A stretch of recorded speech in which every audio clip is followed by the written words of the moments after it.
Blue is female or negative, and they are influenced by the sun, the moon, and the rotation of the Earth. So this, for me, was also proof that the sites are living and they are very much alive.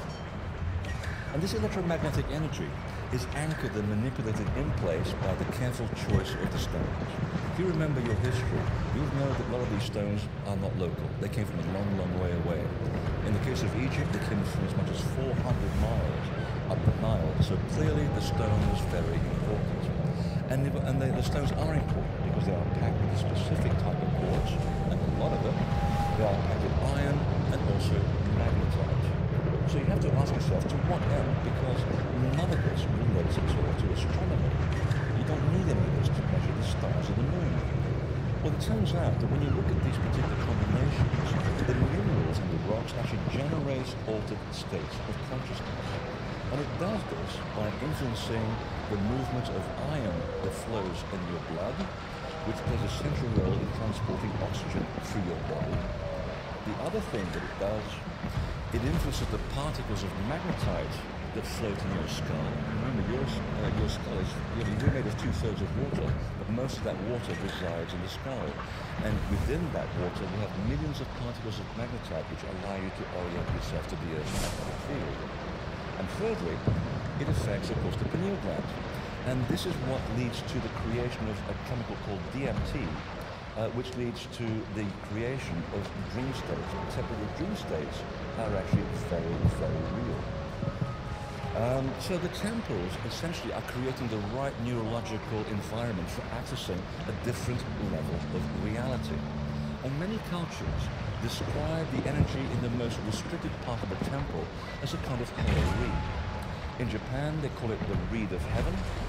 In ancient Persia, they describe how the ritual caves, which are specifically found on sacred mountains, are connected to by a golden reed to the sky. In Native America, you have in the kivas, you have something called the sipapu. And if you've ever been to Southwest America, you'll see that there's a big fire pit right there, but nobody ever takes a look at this hole. That's the hole in which the energy is supposed to come down from the sky, and information comes into the sacred site, and also the spirit of the shaman can also escape back into heaven. And the same thing also happens in Central America. The same concept is depicted by the twin serpents that ride up the side of the pyramids. In fact, if you look closely, the two of them form two intertwining serpents. Right there. Each one of them is a pair of intertwining serpents. They basically represent the umbilical cords, which are said to provide a two-way conduit for the soul and as a door into an astral reference library. The funny thing is that NASA in 2009 actually validated this concept of something connecting the Earth to the heavens when they released a press release, which I can almost remember verbatim because they used the word portal in a NASA press release. We're making progress, people. They said that the Earth is linked to the sun by magnetic portals that open every 8 minutes. I sent him an email ages ago saying, would you mind perhaps letting me know where these portals happen to exist on the face of the Earth? And here are some grid coordinates, which just seem to correspond with some of our famous sacred sites. No response has come, which usually is a good way of knowing that you're on the right path of inquiry. So, as much as NASA took credit for this, it turns out that the Ayurveda in India was actually way ahead of them by 11,000 years. Because in 9000 BC, they actually wrote, and I quote, snakes which move along the earth and in the sky at heaven, which are the arrows of sorcerers. Different language, but exactly describing the process of these particles of energy flow along the earth and they connect to the sky. Attention, Task Force Commander. Escort the support ship and floating workshop to the carrier. Over. Into the underworld, and they all also have very rich history. Attention, Engineer. Restore the carrier to the operational condition. Attention, Arsenal and Aviator. Deliver ammunition and resupply the Rupture's air group. Over. That resonance carries a frequency of about 112 hertz. Now, the archaeologists and the sound engineers didn't quite figure out what on earth is so important about this frequency, until a neurosurgeon looked at this and said, that's actually a very important frequency, because it's that particular frequency that switches something in your head that shuts down your mental processing. In other words, it shuts down your left brain activity. It shifts the activity to the right pupils, as we all know here. It's the area of the brain that relates to altered states. So there's some legends associated with some in fact, the most resonant chamber in the chamber council theory painted with a honeycomb. It's reminding me that you're inside a beacon. And we'll come back to that. It's a very important observation. Problem solved, sir.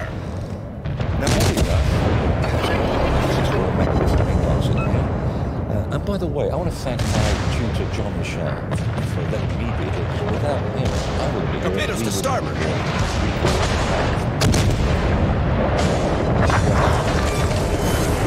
Enemy cruiser destroyed. Let's not forget why we're here. It's actually a funny story I'll tell you back at the pub later on, just before he died. Actually, I'll tell you now.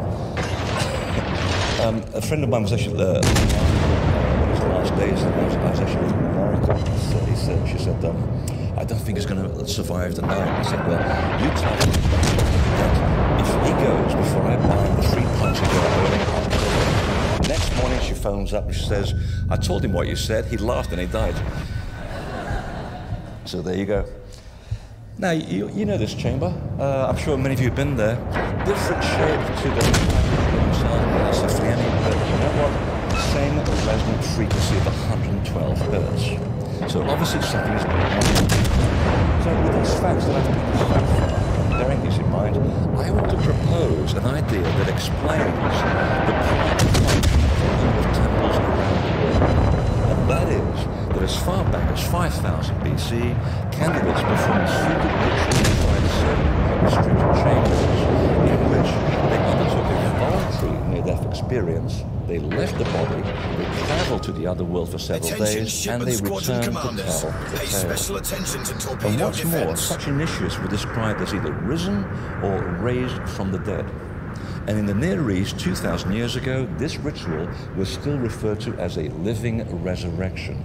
And it's not the story that Christian people have actually grown with.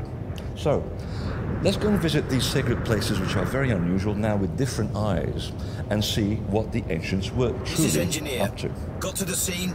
Alexander the Great gets very short shrift from history. He's always portrayed as a big warrior, except no one talks about his metaphysical side, and he was a huge metaphysical side. In fact, without Alexander the Great, we wouldn't have the temples in Egypt that we see today. And one of the things that he did when he first went to Persia, or conquered Persia, depending on your point of view, he visited this place, the tomb of Cyrus the Great. And it has a rectangular chamber on top of a ziggurat. It has an awkward, narrow entrance at the top. And what Alexander found when he got inside was a golden bed, an empty sarcophagus, and garments, but no body. Very strange. It's as though the whole chamber was intended to be used by a person who was expected to return to his or her living duty. Now, the legend states that Cyrus the Great was actually buried under the structure, not actually in it. Always listen to what the ancients are telling you. Proceed due northwest. If you look at the local history of where the ziggurat is, in 2500 BC, there was a resurrection tradition that was performed every year. On the winter solstice, during the festival of Akitu, when a god of fertility journeyed into the other world and returned triumphantly. The human reenactment of the ritual was performed by the and what happened was that the ruler was disrobed in public. Maybe prime ministers, you never know. He was disrobed in public, in full view of the public. He was then taken and confined inside a ziggurat, which is essentially an artificial mountain, which is considered to be the threshold between the and the unseen world. They describe these places as the meeting place between gods and mortal people. And he stayed in there for a few days, and upon the return into the body, the individual came out and declared risen. The early practitioner of this rite found that to be a god man called Mithras, in 6000 BC, who then This is becomes the engineer. basis All for the stations. story I have of equipment Jesus, for light repairs of ships. which I'm not Stay going to go there close. right now. Meanwhile, in Egypt, in 3070 BC, we are now going inside the tomb of Tutmosis III, which is buried in the Valley of Kings. First of all, it has a well. When you think about it, it's a pretty redundant feature for a dead guy.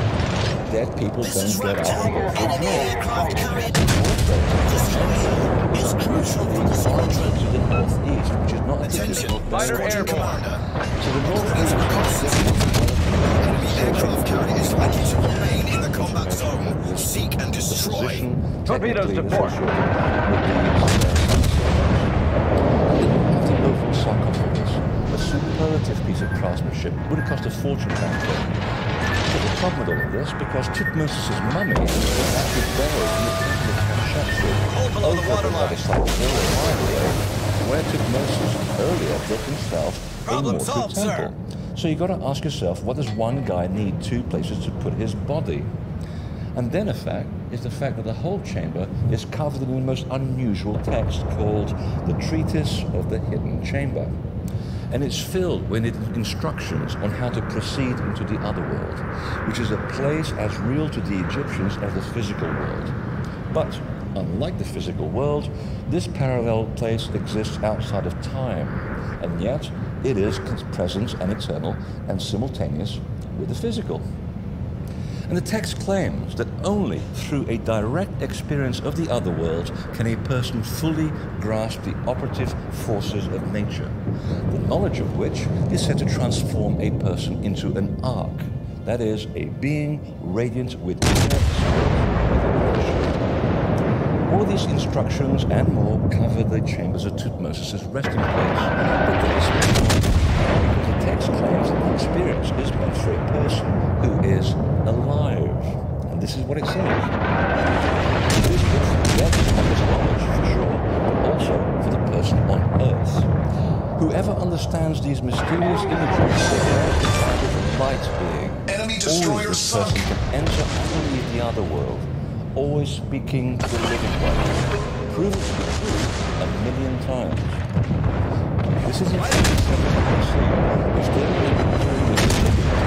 metaphorically means that the Egyptians had some axis of controlled soul journey outside of the body, it would come back into the body, and it begins to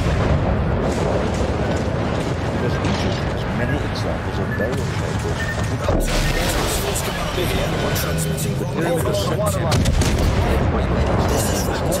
which is found even the innermost chamber was found, even the sarcophagus there's no one in here but air. Why would they do this? Same situation exists nearby compared to so we have two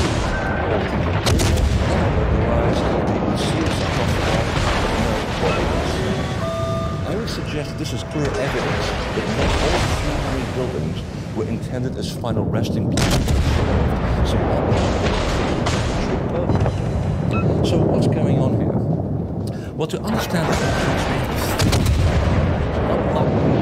from their view, and to the Egyptians and others of that time period, it's almost considered a place of rest, but not necessarily a person's final resting place.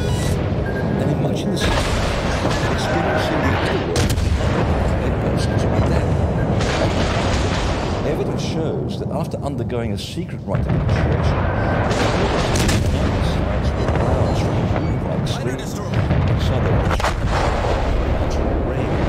a fact still maintained 2,000 years ago in the suppressed Gospel of Philip, which ridicules ignorant Christians who literally believe that a physical body can be resurrected after dying. And this is what it says in the banned Gospel.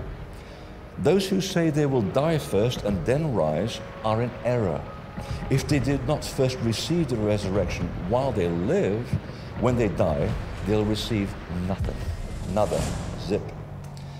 All of this suggests that when it comes to the temples, appearances can be very, very deceiving. So we move on to Saqqara, because it too is full of anomalous tombs. Saqqara, if you basically look at its origins, it's actually named for Seker, who is the falcon god of rebirth. And that term also comes from a phrase in Egyptian called Sikri, and it literally means hurry to me. And it's the phrase that is uttered by Isis to help the god of resurrection Osiris find her as his soul wanders the darkness of the other world, seeking to unite with his divine bride. It's such a romantic story, isn't it? And such factors identify Saqqara as a place when one goes not to be buried, but to experience a kind of rebirth, which is once epitomized and reenacted at Saqqara during something called the Sed Festival. The Sed Festival took place in the 13th year of the Pharaoh's reign, and typically it was performed with spring equinox. What happened was, there was a public ceremony, and after the usual libations, what we tend to call the church, the pharaoh basically also drank a libation, was set aside from the common crowd, guided and into a specifically and specially carved sarcophagus, and 3 days later he reappears as though he is just risen from the dead. And he went on living well beyond his induced near-death experience. The practice was still going on in 1995 BC at the festival of Mentuhotep IV. So, Saqqara appears to have originally been a ritual complex, and the burials came much, much later. If you're still in doubt about Saqqara, here's the info. It's what essentially is a field of stone reeds. Remember what I said earlier about the column, the reed? This is it, the Egyptian pantheon. This place, this field of reeds, is called the Sekhet Yari. And Sekhet Yari marks the passage of the and the same story appears in Saqqara, and it appears in the and in Saqqara, we also find the earliest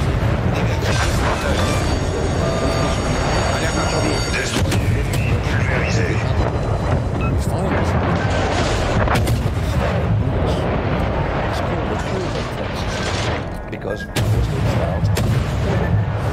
And these texts look like Neolithic a series of mystical experiences akin to those described in shamanism, but very different. And they describe things such as the ascent of the soul, encounters with God, access to special knowledge, and the Squadron Commander. Of the individual. According to reconnaissance data, one more enemy aircraft carrier is likely to remain in the combat zone. Seek and destroy. How to overcome negative forces when you begin the journey, and the correct use of spells and incantations essential for the soul to maintain its focus throughout the entire journey. But above all, the pyramid texts imply that they were intended as a ritual where the initiate was expected to return to a living body to continue his or her daily duties. And the text closest to the sarcophagus offers an instruction meant for a living initiate undergoing a figurative rather than literal death. And this is what it says. O Unas, you have not departed dead. You have departed alive to sit upon the throne of Osiris, your scepter in your hand, that you may give orders to the living. So the message is very clear. It describes how the pharaoh has ascended into the other world alive. He has essentially reenacted a symbolic example once set by the god-man Osiris, to the point where he is now able and has the power to communicate with two worlds exactly at the same time. The second clue that the pyramid texts were used as a tool for the living is a section in which Unas undergoes a spiritual purification and rebirth to the repeated chorus of Unas is not dead, Unas is not dead, preceded by the return of his spirit back into his living body. No other utterance in this chamber encapsulates the central theme common to every esoteric tradition going back at least 5,000 years, that the soul is capable of consciously disengaging from a living physical body, temporarily journeying independently into the other world, and returning as though nothing had happened, except that you are very much more aware and alive than when you began the journey. And everything in the Pyramid of Unas is designed as a metaphor of the initiate's journey into the other world. It used to begin on the east bank of the Nile, where the initiate was punted across the Nile, which is described as the river of forgetfulness, because you have to forget this world before you cross over. When he disembarked in the west, essentially, he would go down a long causeway. He essentially follows an umbilical cord following the path of the descending sun, and he essentially descended into a figurative otherworld. This was then followed by drinking a special narcotic, which basically knocked him out. It kind of engendered a kind of a near-death experience where you have like 1 heartbeat per minute, kind of thing that you do in Kriya Yoga if you're especially good at it. And he spent some time inside the subterranean chamber in a womb-like environment.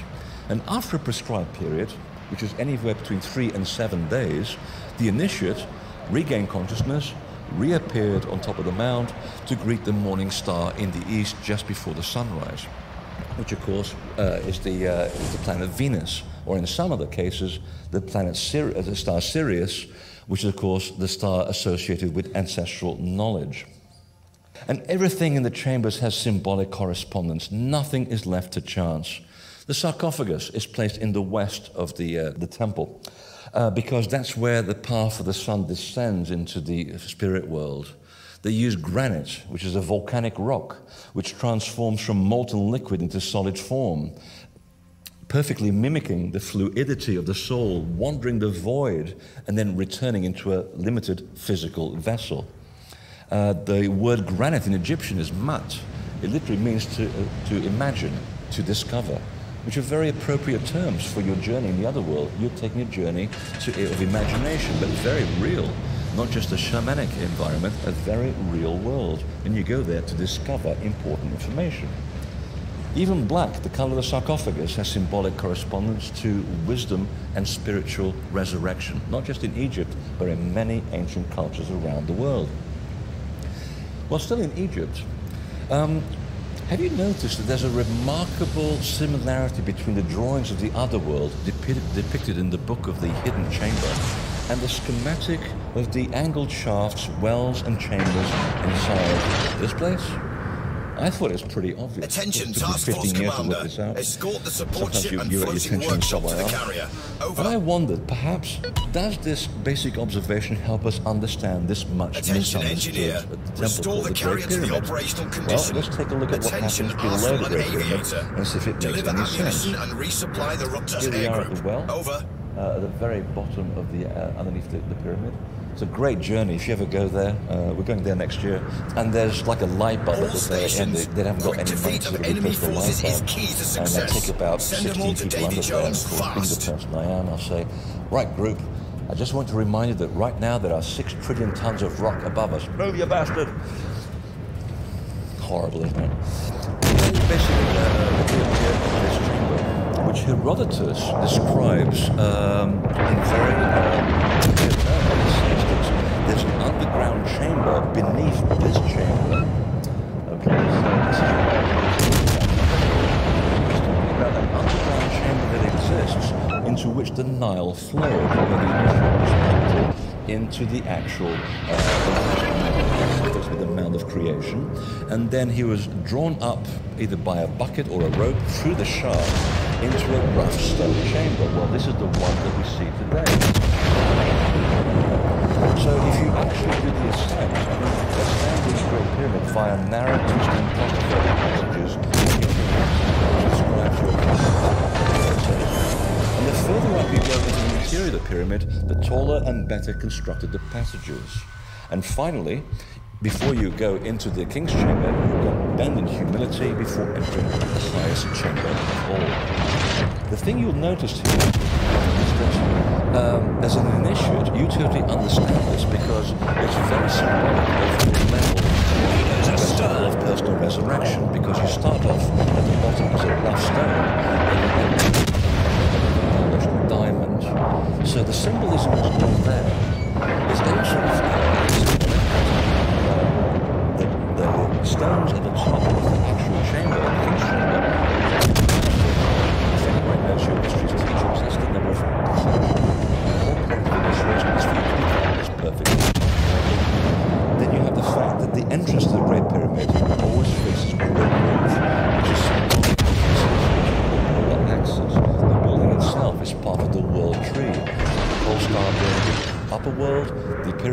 middle world and the underground chambers being the underworld.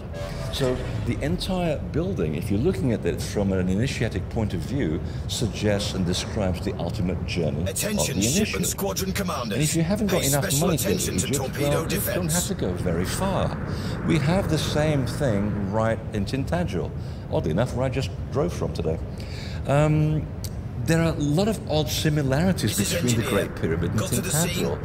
Again, it took me a long time to work this out. It often requires just pulling back a little bit, you know, getting out of your head and seeing things from a different point of view. The first thing to bear in mind about the other world is that it's often described in every culture as an island in the West. And this is pretty much about as far west as you can go in England, and it is, of course, an island. And we know Tintagel, of course, as the site of the Arthurian Grail myth, except that that story was only really popularized in the 18th century by Converse, who himself was a Mason. And they very well know the story of resurrection because that story is still encoded in their third degree, where the candidate is taken up from a figurative grave and declared risen. So I believe that Tennyson was trying to rekindle interest in the ancient tradition which may have been performed on Tintagel Island. If we accept this just at face value for a minute, just think about the Grail myth for a second. It's essentially a retelling, well, let's, one of the most popular versions of it. You have a king who is mortally wounded, he has to overcome 12 obstacles, he then reaches his the end by marrying a beautiful maiden, and then he resurrects his kingdom and himself from ruin. If you were an ancient Greek, you would say, that's plagiarism, because that's the retelling of the story of Jason and the Argonauts. And they would say, the Egyptians would say, that's plagiarism, because that's the retelling of the story of Osiris. They just keep rewording the story to appeal to a different audience in a different land. And originally, the island of Tintagel was itself a place of restricted access. Very few people were ever allowed to settle on there until the Normans showed up. And it was only settled by a secluded religious order as though they were protecting something very important. So even from the 4th century BC, Tintagel Island was a place set aside from the normal world, much like the other world is. I have equipment for light repairs of ships. But you know what? Stay close. Very few people pay attention to this wonderful church dedicated to Madrin in her original Celtic name. There are only 2 churches in England, as far as I'm aware, that are dedicated to the Mother of the Gods. One is here, the other one is next door in Boscastle. Now, Madrin was a Welsh princess who said to conceived a child as though by magic. An Egyptian would understand that story because the same thing happened to Isis after Osiris resurrects as a palm tree and she basically manufactures Horus as though by divine magic. The important thing about this church, if you ever go there, and it's a beautiful, beautiful sight, you'll see that there's a cumulus inside the graveyard. And there's an ark of graves that was actually excavated around this mound. And the funny thing about the ark of those graves, there's no body found inside them, but they're full of precious stones that were brought all the way from Turkey, including gold objects.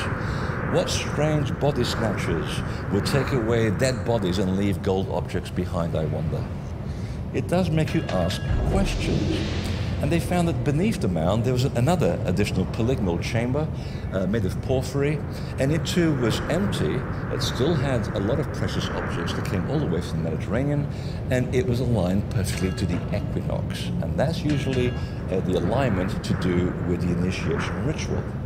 So it was suggested the site itself was, again, not used for burial, but appears to have served a ritual purpose. In fact, it may have even served as a preparatory area for the final phase on Tintagel Island. So let's go there.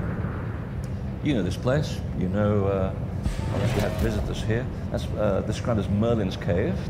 Above you have the remains of the habitations from the 11th century onwards. The funny thing is that Tintagel Island is a huge geomagnetic anomaly off the coast of England. So there's a reason why it chose above other things. The cave itself is also aligned to the equinox.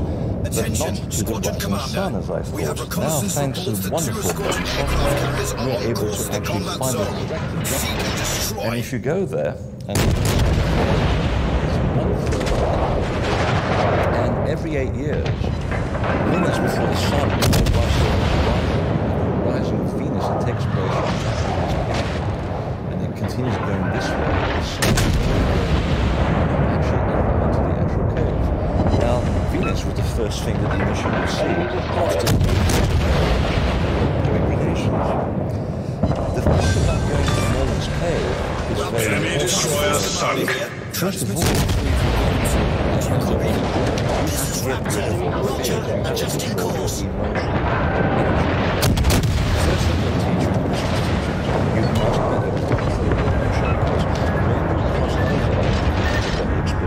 You're going to see stuff that is not relative to this Earth.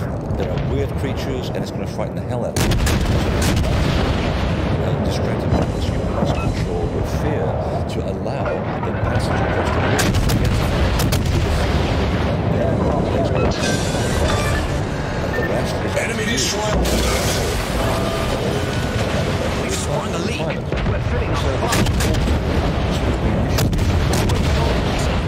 The idea is that you actually spend the night while the tide is coming in. You can do it, but it's too regular. You spend the night with waves crashing there, making you fearful. Bloody well better have that fear control, because you've got to go all the way through the hollow of the actual island. And the island is hollow. It was one of the main sources of the best crystals in the Great Britain for as far back as anyone can remember. And there is an access tunnel which has since been bricked up at the top of Merlin's cave. And this is a fact.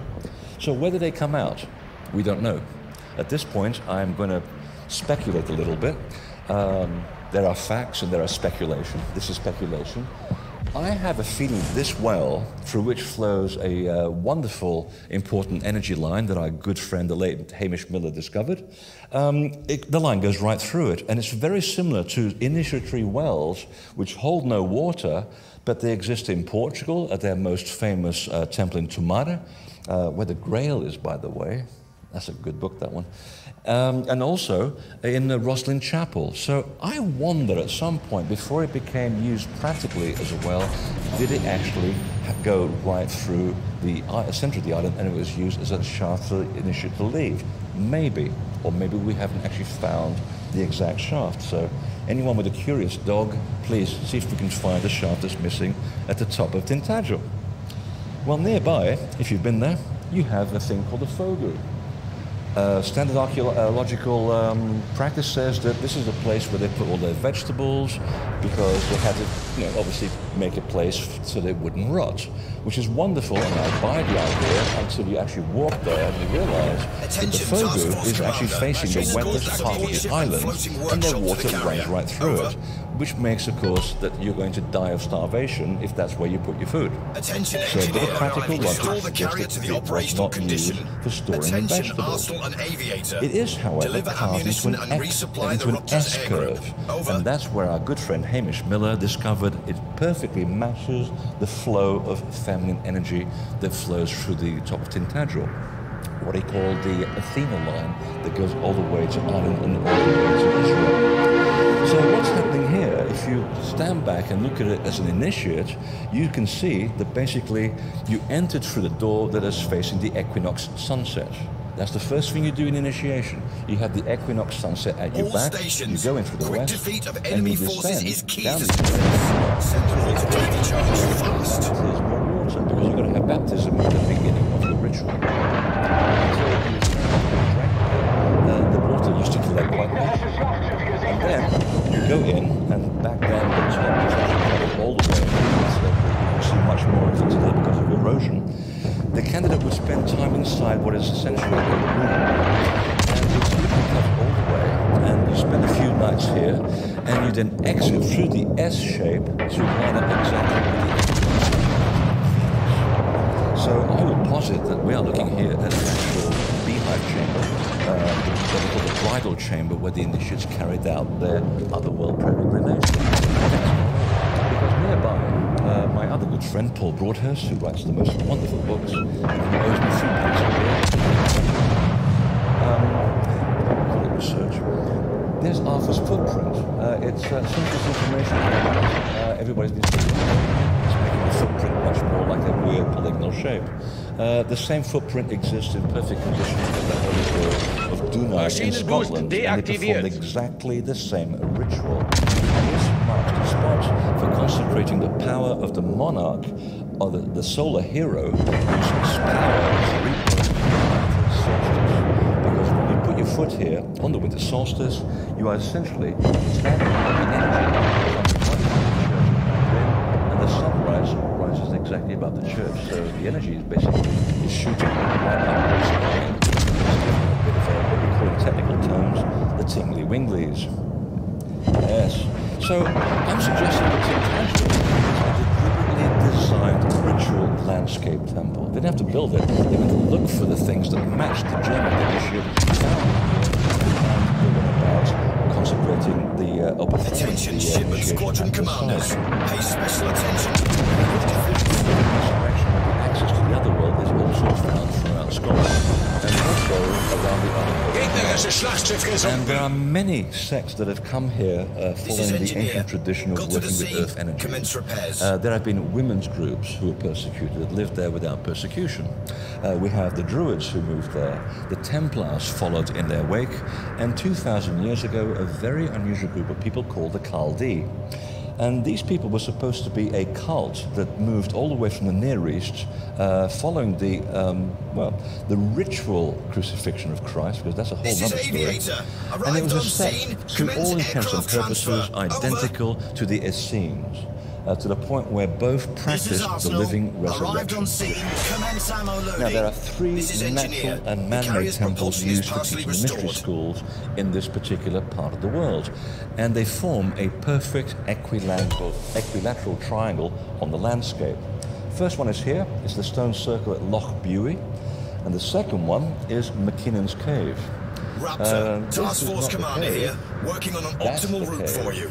Proceed and you go in, and believe me, it's like standing inside the dome of St. Paul's Cathedral. And the first thing you'll notice is that the entrance is aligned to the equinox sunset. First clue that something is going on here. The second clue is that when you used to go very far into the cave, the back is now blocked by sand and a pile of debris. There was a big altar called Fingal's Table. Now, you have to look into the background. Why Fingal? Why the name? What does it mean in the Celtic world? Well, Fingal is the guardian into the other world. So it begins to tell you that something was going on at this very hard-to-reach cave. And the tunnel extends all the way on the Mall for exactly 18.6 miles, which, and I don't know how they figure this stuff out, it's extraordinary. 18.6 just happens to be the number of years of the full lunar cycle, what you call the Metonic cycle. Now, what are the chances that you're finding a ritual lava tube under an entire island that mimics your journey through the other world and out that happens to be exactly the same as the lunar calendar? Uncanny coincidence for sure. But the funny thing is that the sacred sites and chambers that we use for initiation actually do come under protection of lunar deities.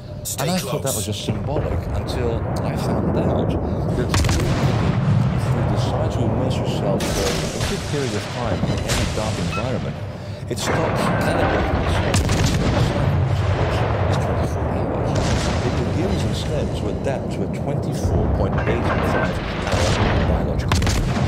That is the rhythm of the lunar cycle. So now we know why these temples were associated with Cambridge. It's trying to tell you something very scientific. For the tunnel, in the old days, before the back of the tunnel caved in, you could actually re-emerge on the other side of Mull, and you would come to face Venus and the equinox sunrise. And what's more, you can only reach it by water. And the cave where you come out is called the Cave of the Young Maiden, which I found to be very odd because there is no habitation around there. There is no stories of women being stranded in that cave. And basically, it's just this haphazard name that someone gave it. Well, take a look at the initiation and what was going on. Initiates who entered the other world successfully and acquired a specialist knowledge when they were there, they were said to create a kind of alchemical marriage. They married a divine bride or a divine maiden, Squadron Commander. and at that According point to they became reconnaissance single data, people. one more The enemy masculine and the aircraft carrier feminine is likely become to one, remain and in the then they combat return, zone. married to Seek this and divine destroy. bride. So there's something about these legends of the spirit of the place that actually gives away the reason why they were used. The third set is our own. Surprise, surprise, but it's not the Abbey. I am actually very attracted to this particular building, and there are two ceremonial hotspots of energy already in use by the Druids about 200 BC. This is not one of them. This is my particular favorite one, and it's the Chaldee Chapel. And the Chaldee arrived here in Iona in 37 AD, and a lot of archaeologists and historians say that's a lot of hogwash. No one could travel all the way from the Middle East that far to Scotland in 37 AD, which makes, of course, makes Glastonbury kind of superfluous because Joseph of Arimathea was doing it on a weekly basis. So we know it happened. So here's what you do. You use the compass and you look at the date of consecration that would have been established based on the alignment of the chapel. And it turns out there's a slight deviation from pure east, and when we look at the alignment of the horizon in 37 AD, on the spring equinox, the chapel is perfectly aligned to the rising of Venus. Transmitting rendezvous point. Is the symbol of English initiation. This is Raptor. Adjusting course. So now we know. But he's a very interesting guy. Kicks the Druids off the island, kicks the Chaldee off the island, kicks the Druids off the island. Because he actually rebuilt the chapel that exists today, and he came across this legend associated with the chapel, and it said how the walls came down as fast as they went up, as though by magical intent, and only when a person is buried alive will the stones remain upright. To which Odin said, bollocks. I'm going to have myself buried alive just to prove this is a whole bunch of pagan nonsense. By the way, pagan means someone who lives in the country. That's all it means. Like a heretic, someone in possession of the facts who is able to choose. That's what a heretic means. Funny how language has a way of reinventing itself. So Odin has himself buried alive. 3 days later, he's dug out. First thing he says is, all that's been said of hell is absolute nonsense. So this guy has buried himself alive in a hotspot of energy, geomagnetism, which of course does all wonderful things to your mind. He's had an otherworld experience. He's actually left the body, come back, recognized there's nothing to fear, there is no hell, it's actually quite nice on the other side. So what the legend essentially is telling us is that it alludes to bringing down the walls of perception between the physical and the non-physical reality. And that's the whole purpose of why you'd want to undertake an initiation, to find out that the next world is not that different from this one. Now, yes, there is a person, just for scale. We think we have big, giant graves and mountains in this country. Oh dear, wait till you travel to the Carpathian region around the Black Sea. Used to be the home of a race that was older than the Egyptians, and they were called the Scythian culture. And they built colossal earthen mounds with internal stone chambers. They built these massive colossal earthen mounds with internal stone chambers. And they are built of alternating layers of organic and inorganic material. And what this does, it helps to shield the interior of the mound from exterior frequencies so that the inner chamber is of a frequency that allows the brain into a receptive, meditative state. And in many of the recent archaeological digs in this part of the Black Sea, the archaeologists again have been puzzled to find empty sarcophagi. Yet, they are filled with gold objects. These tomb robbers were really quite dumb. Or they were just exceptionally rich. Attention, task because this is one of the things that they found. They found these ritual cups made of pure gold, and they're laced with narcotics. And the narcotics were kind of like Attention, engineer. They were like the ones that you use in shamanism, but not quite. They actually go a step further, in which they have certain poisons which actually do allow the heart to be slowed down to a point where you are barely alive. And All again, stations. that mirrors Quick defeat totally of enemy into what forces the is key to Initiates were success. doing. To Davy Jones fast. Almost 1 beat per minute. Used for initiation was the image that's actually portrayed in the cup. It shows a very barbaric scene with a bearded man standing in combat on the spinal cord. Now, this represents the rite of passage into the Scythian otherworld, which requires the overcoming of one's animal nature. The conclusion is being the sacrifice of the immature younger self. So that's what this cup is trying to represent. And the image is identical to the later initiation practices of Zoroastrianism and Mithraism, in which the hunter stabs the bull exactly in the same location, the spinal cord, and symbolism then reappears 2,000 years later in Crete, which you know the story very well, of Theseus going through the labyrinth to kill the Minotaur. In other words, this is the story of the initiate wandering left and right through the dark, finds his animal self, slays an animal self, and resurrects as a Christed individual. And it suggests that long barrows used for that were built were used for ritual and not all used for burial, which seems to have come much later in their existence. You can sort of look at these places in a completely different light. So the use of narcotics also explains why certain farm animals have stumbled upon this very ancient system of information. This is what comes from living in a real democratic country with freedom of the press. Yes, front page of the Independent. Who'd have believed? The sheep are taking over the world. Well, if you can't travel to the Black Sea, you can go around the corner here to the West Kennet Long Barrow. Because the mound tradition of the Scythians moved west and into the British Isles. And again, not all were burial sites. That came much later when the understanding of the sites was lost. And West Kennet is unusual in relationship to the other mounds of the area and the giants' graves of the area because it is aligned to the equinox sunrise. And before the big stone that you now see in front of it, covering the entrance, that was put there about 1200 BC when the local shamans recognized that people would be abusing the power of these sites because energy is just energy. It doesn't give a damn. Okay, it doesn't have a conscience. It's your intent that directs the flow of that energy, and that you can apply it for right action or wrong action. And they saw the change in seasons coming in our human consciousness, where we are today, and they decided to shut the place down for good. And that's when they finally put the bones in there. And the bones that you'd find in there are never the full skeleton. You'd find in the chambers the long head skulls of very tall people, the tibia and the forefinger. And the idea was that when you and I would go into this chamber, you would touch the bones of these deceased shamans, and it's kind of like you're sort of using this as a mnemonic device, a method for allowing you to connect better with the other world, because you're kind of, in a way, touching their DNA of people who've already gone. That's what they used it for, as a kind of a mechanism. Because they felt that the bones, and specifically the head, tibia and the forefinger, were recognized as carrying most of the memory, the DNA of the shaman. Raptor, so there's a reason why these mounds are similar temples actually resemble the mouth of a mythical being, because they kind of do, don't they? They kind of look like teeth.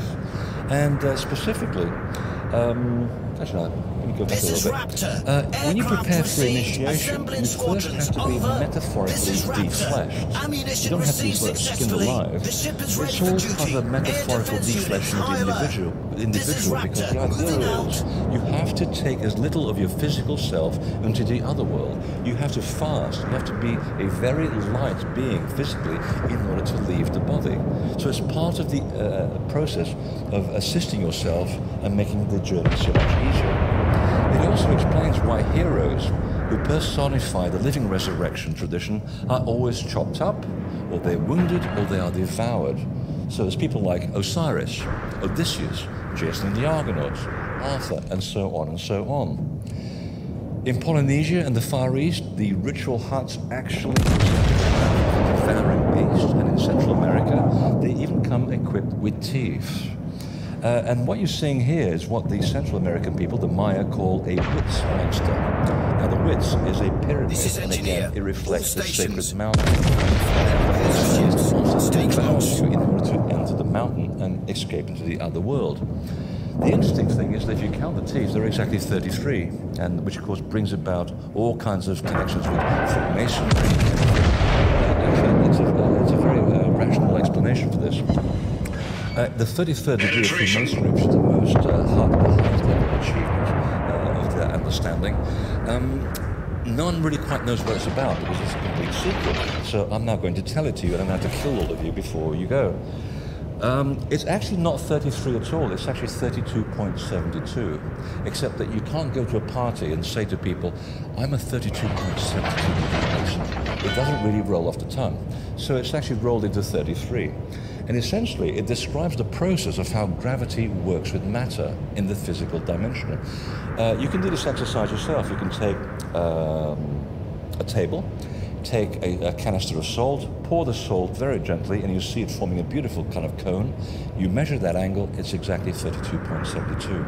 And the teaching of this is to show that as an initiate, if you learn how to control gravity, you can leave the body in a controlled manner anywhere and whenever you want. And that was the highest level of achievement of any initiate. Complete control of gravity to escape at will and go walk about and return with useful information.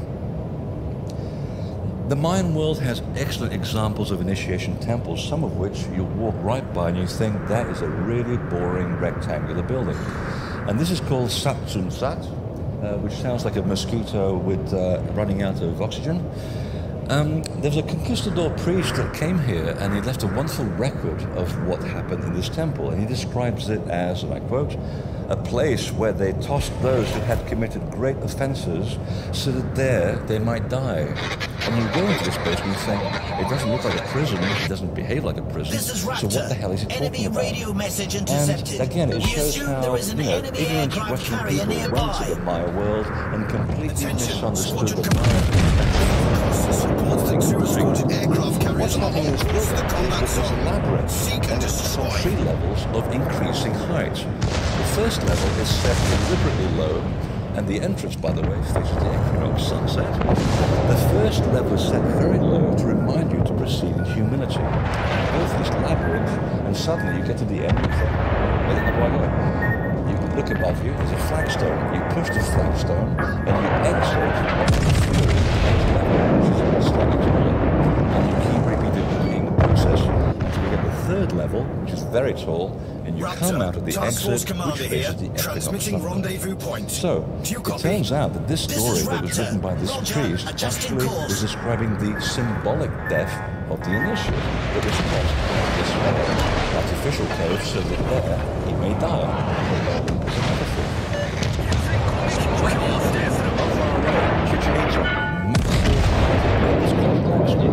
Over a long period of time for multiple purposes. And I thought that this building,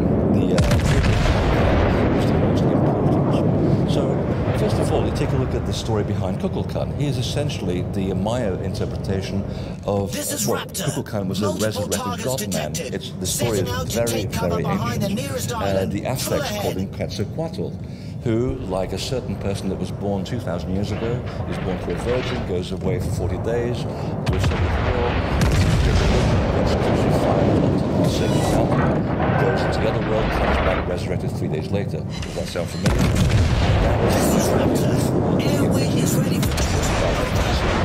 Thinking that there was a continent on the other side of the Atlantic. So no wonder when they arrived in Mexico, they went, hey, we know that story, that's plagiarism. Funny, isn't it? The building is important, but like all large objects, it distracts from something else of great importance. Kind of like the Giza Pyramid. Yes, it's very important. No one pays attention to it. I'll leave that to think about next time you go to Egypt. Go to the Little Pyramid. So that's when I began to look at the other important structures around the Kukulkan Pyramid, and there are 3 that really do grab your attention. When you study what they represent, they actually form a triptych describing the Maya process of initiation. Spotter And you returning to notice ship. how the 3 sides, again, they describe this recurring first one is surprising, except there's no evidence whatsoever of huge. Instead, the ball court is covered with frescoes detailing mysteries teachings concerning the mechanics of nature, processes governing the planets, the access of the soul into the other world, and the tree of life. The angles of the walls of the ball court, they have unusual building angles. Describes the exact angle of the tilt of the Earth. So all of these things are completely incongruous with the gruesome game of death. What happened was that in the actual ball court, the initiates would carry mirrors on their backs because it was to remind them that when they learned these particular mysteries teachings in the ball court, that they were to become the mirror image of the perfection of the heavens. They were to draw down the heaven as above.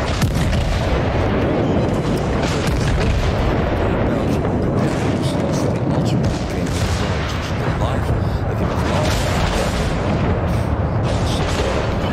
all the actual initiation actually took place in the pyramid of Australia. Beautiful pyramid, but it actually closes the original initiation. Fire! And in fact, it's not unlike the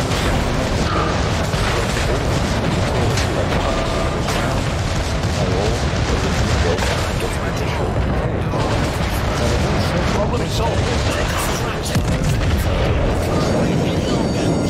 Fire. It comes with the two serpents. And of course, enemy battleship destroyed. Moonlight experience, the initiative that emerged from under the pyramid to get to the top of the pyramid. There is still a 35-foot chamber, like a well, that goes into the original cave, and you can still go up and down it if you pay the right people the right amount of money. And you basically appear at the top at the equinox sunrise, and you descend. You never ascend the pyramid, you descend. And again, the local shamans will tell you that this is exactly correct. And after you've gone through this peregrination in the other world, you then go across the courtyard, and you ascend here to see Venus rising before the equinox sunrise. And that is the mark of the risen adept. In here, at Chichen Itza, this is marked by this wonderful fellow sitting in a very awkward position called a Shak Mul. And there you see what the initiate would see. Venus rising above his navel. That's why he has that plate on his navel. I always wondered why that was there. So what I want to know is, what's Shak Mul staring at? He's got a very fixed beam on something. Well, what he's actually looking at when you stand there, he's looking at the central temple of the ball court. The very one that contains the frescoes filled with the mysteries of birth, rebirth, and the tree of knowledge. So once you start connecting the dots, things begin to make a lot of sense. Incidentally, in case you're wondering about narcotics, and this is where everybody takes their notebooks out, the narcotic used for initiation is still used today in the Yucatan. It's called balche. It's actually prepared inside a very large canoe, and you think, how many people were invited to this party? Yes.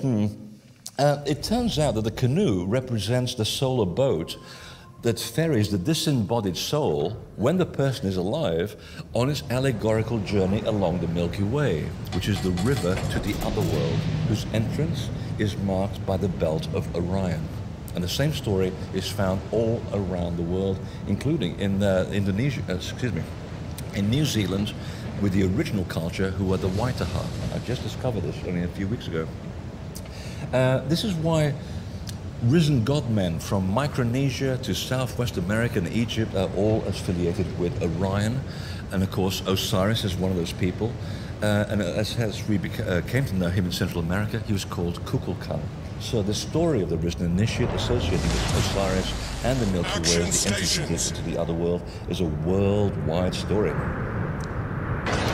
Still in South America, and they're still scratching their heads. How the hell did they build that? It's a great picture. The Andean temples also share many linguistic and ritual practices with the Middle East, which surprised the hell out of me when I first went there.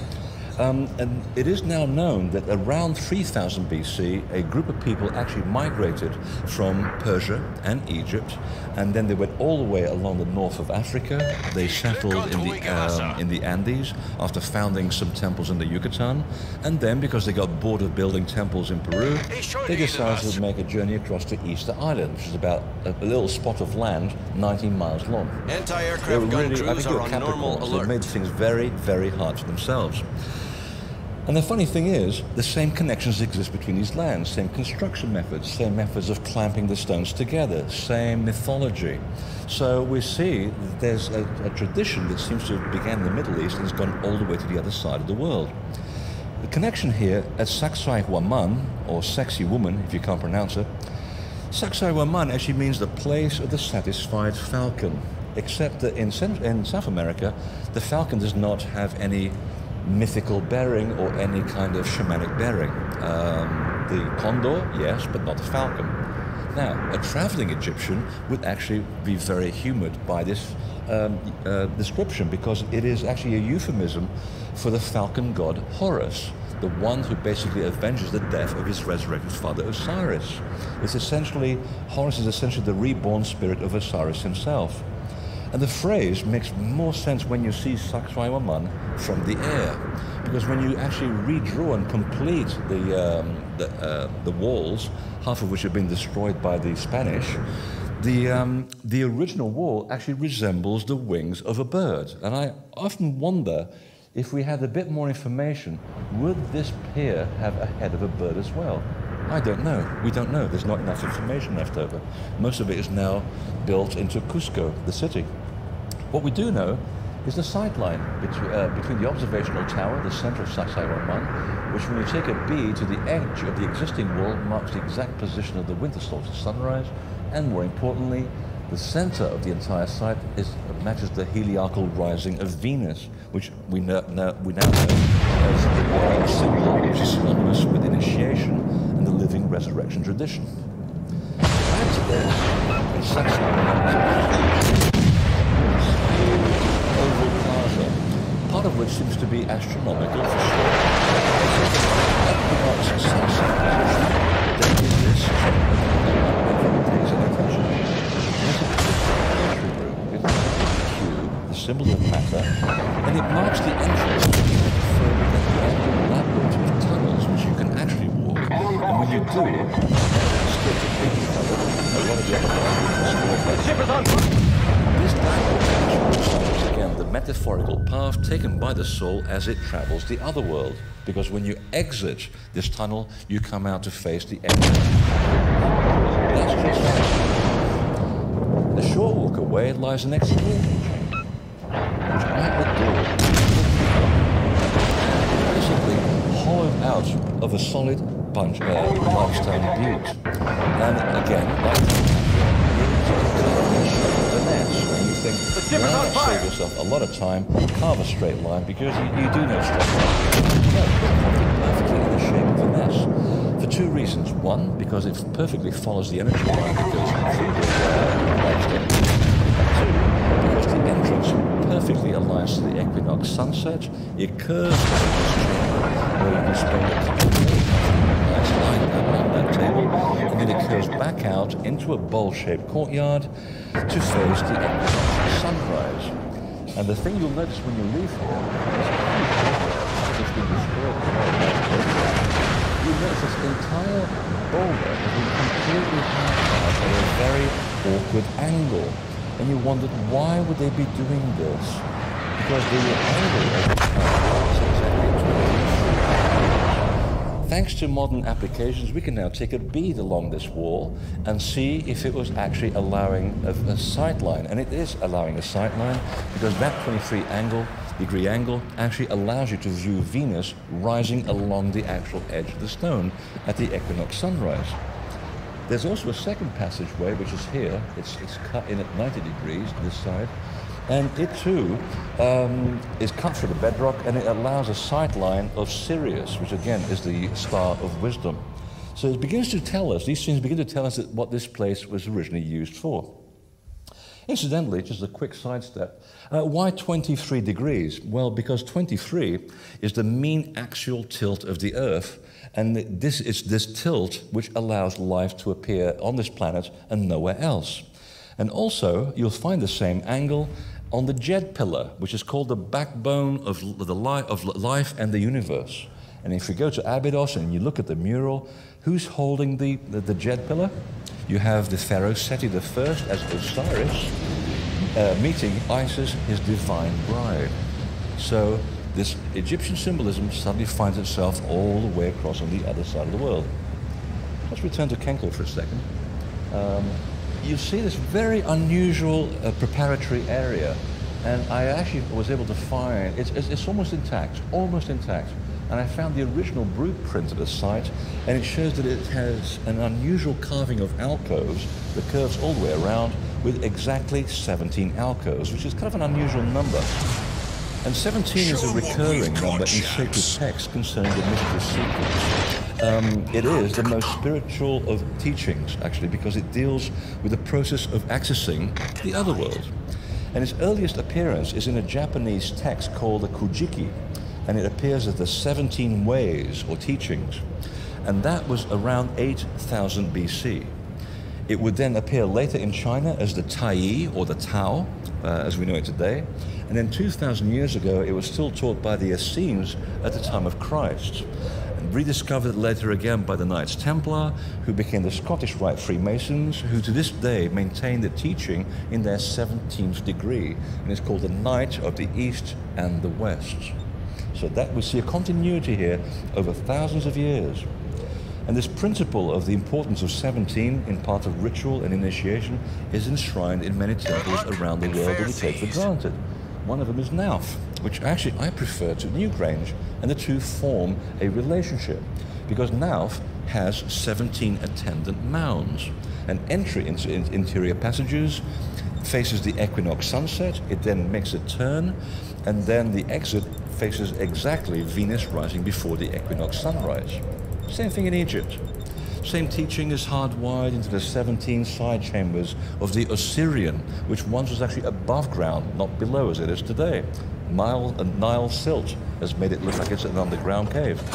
So here you have a man-made womb where the rites of the resurrected god man Osiris was performed with the 17 attendant chambers. Cool stuff. Let's see how these ideas play out in the Andes.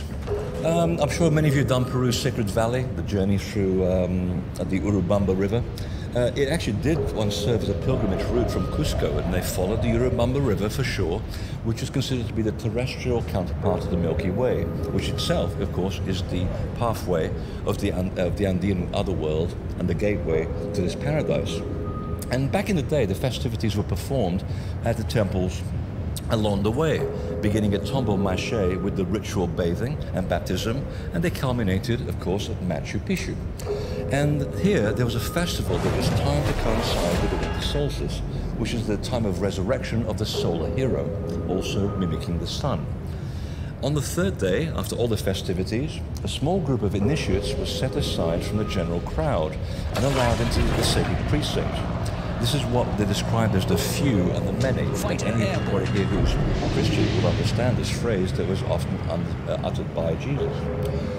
There are not many structures that survive today in the oldest part of Machu Picchu, but they are impressive. But they do offer clues as to what took place here, because right beside this area is this extraordinary chamber, and it's a cleft cut right out of the bedrock with an ashlar that looks suspiciously like the ashlar found in the entrance, the original entrance to the Great Pyramid of Egypt. There may be a relationship. The funny thing is that all those angles that are cut in the rock allow the sunrise of the equinox to enter. Look inside this chamber. There are two doors that go nowhere. Kind of like an empty sarcophagus. And these two doors, they both represent truth and falsehood. And it's one of the central themes in the mysteries teachings on the road to final initiation. check your responsibility with this information. Are you going to use it for right action or for wrong action? If it's wrong, you take the left door, you're out of there, and that's your 3 years of teaching gone. And in fact, this teaching was still being taught in the Greek mystery school of Zeno in the 5th century BC. And there he is, showing the 2 doors of truth and falsehood to his initiates. But the final step, as it turns out, of initiation did not take place at Machu Picchu at all. Machu Picchu means old bird. It suggests that this place is where the individual comes to die, metaphorically speaking, and then he or she is reborn on the adjacent peak of Huayna Picchu, which means the new bird. The idea behind Huayna Picchu was to mimic the challenge faced by the soul for trying to ascend to the highest point of height. And on Huayna Picchu, one of the first descents is actually not to the top, but you have to go downhill 1,200 feet to a secluded temple that most people actually miss. And surprise, surprise, the temple is dedicated to the moon. Now here candidates would immerse themselves in total silence and darkness in a womb-like setting. And when you stand here and look at the sight line, it's not a natural sight line. It's not a place where you think, well,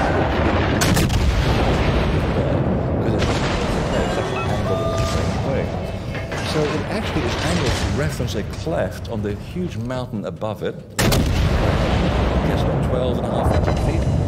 And that is the only place, that cleft is the only place that allows the view of Venus spring equinox, decidedly as dictated by the initiation code. So that my guess is to see Venus, then legged it 1,600 feet to the summit in time to see which is of course the sunrise. Still in that part of the world, animastic, chupas, it's a burial, except there's no body found inside. The only burials found in here and even the early chroniclers talk about how including the Ayamara, they talk about how these burial, they are houses off the soil, not for the soil, places not for resting. And the first clue is that the inside is built like a beehive chamber, and for temples used for initiation rituals worldwide. We'll come to that again. Next to clue is that all the entrances face the sunrise, and so there's an entry which features a removable plug, as though whoever was put in there was allowed to come out at some point in the later stages. And the clue 3 is actually the 2 dogs that you see carved on either side in relief. Those are the 2 dogs that guide the soul as it crosses through into the other world, and it still can't see through the dark. The dogs can see for you until you get acclimated. We know this story in Egypt with the story of Anubis. We know it in Wales as the Cŵn Anmun, and also, of course, the Hounds of Hades in Greece. And the 4th clue is this carving. A male and a female. Essentially, what it means to me is the sacred marriage, where the initiate has coupled with his divine virgin, with his divine bride, and they have become one. So this is basically a culturally shared symbol all across the world, because you find the same concept of the beehive and the mating of the individual in Malta. The bee and the honeycomb, all of these symbols are all motifs carved into the walls of the temple of Hayar-Im in Malta. And it's about, well, it's at least pre-5000 BC. You see the honeycomb shape there? Wonderful. It's perhaps for this reason that Malta served as the location for Homer's myth of Odysseus, who is the man who experiences a kind of resurrection through his contact with special information personified by a beautiful goddess, a divine virgin, while he is actually in the other world. You may wonder why the symbol of the bee and the beehive and the honey keeps coming up, whether it's in temple design, decoration, or metaphor. Its first appearance is actually in Persia in 3000 BC. They are associated with a secret initiation rites presided by people who heralded from a divine bloodline, whose emblem was the bee. And by extension, honey referred to the collecting and ingesting of the sacred knowledge discovered only during contact with the other world. The reference appears in the Sumerian song of Inanna, a lunar goddess who takes on a bridegroom in the form of a shepherd called Tammuz, who marries this divine virgin and becomes a resurrected god-man on the winter solstice.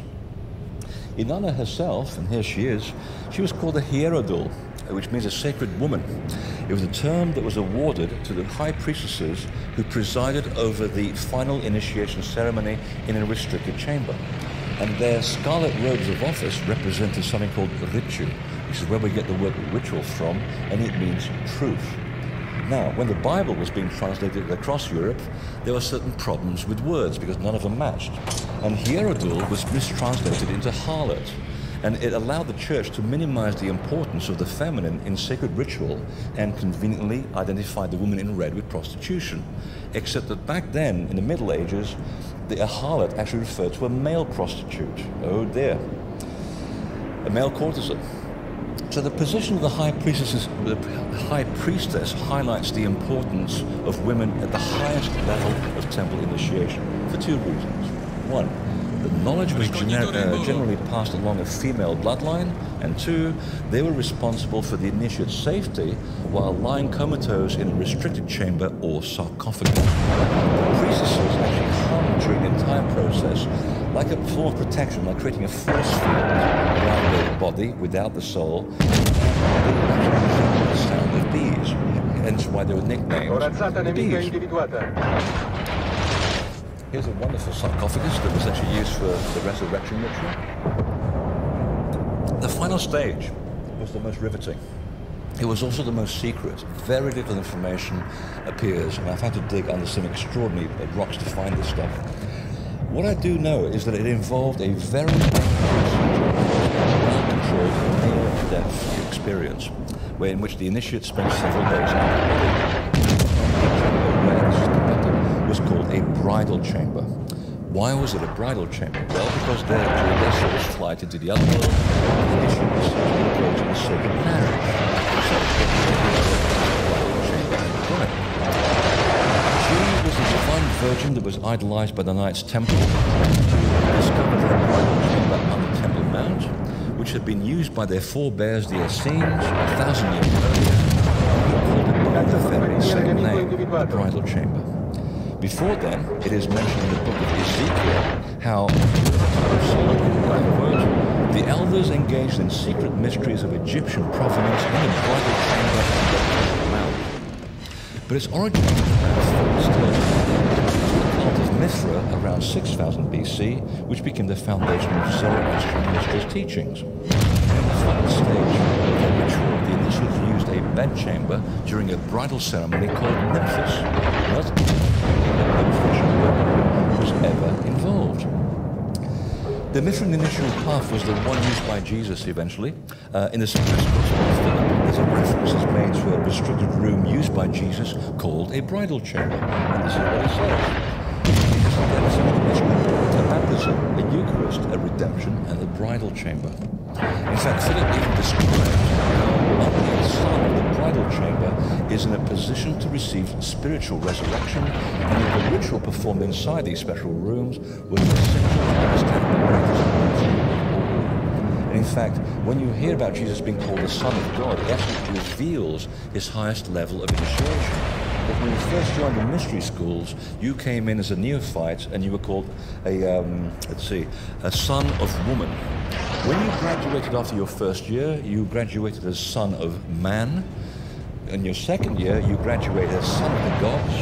And if you should achieve that high level, where you actually crossed into the other worlds, came back into your body, and you're still perfectly alive, that's when you were declared son of God.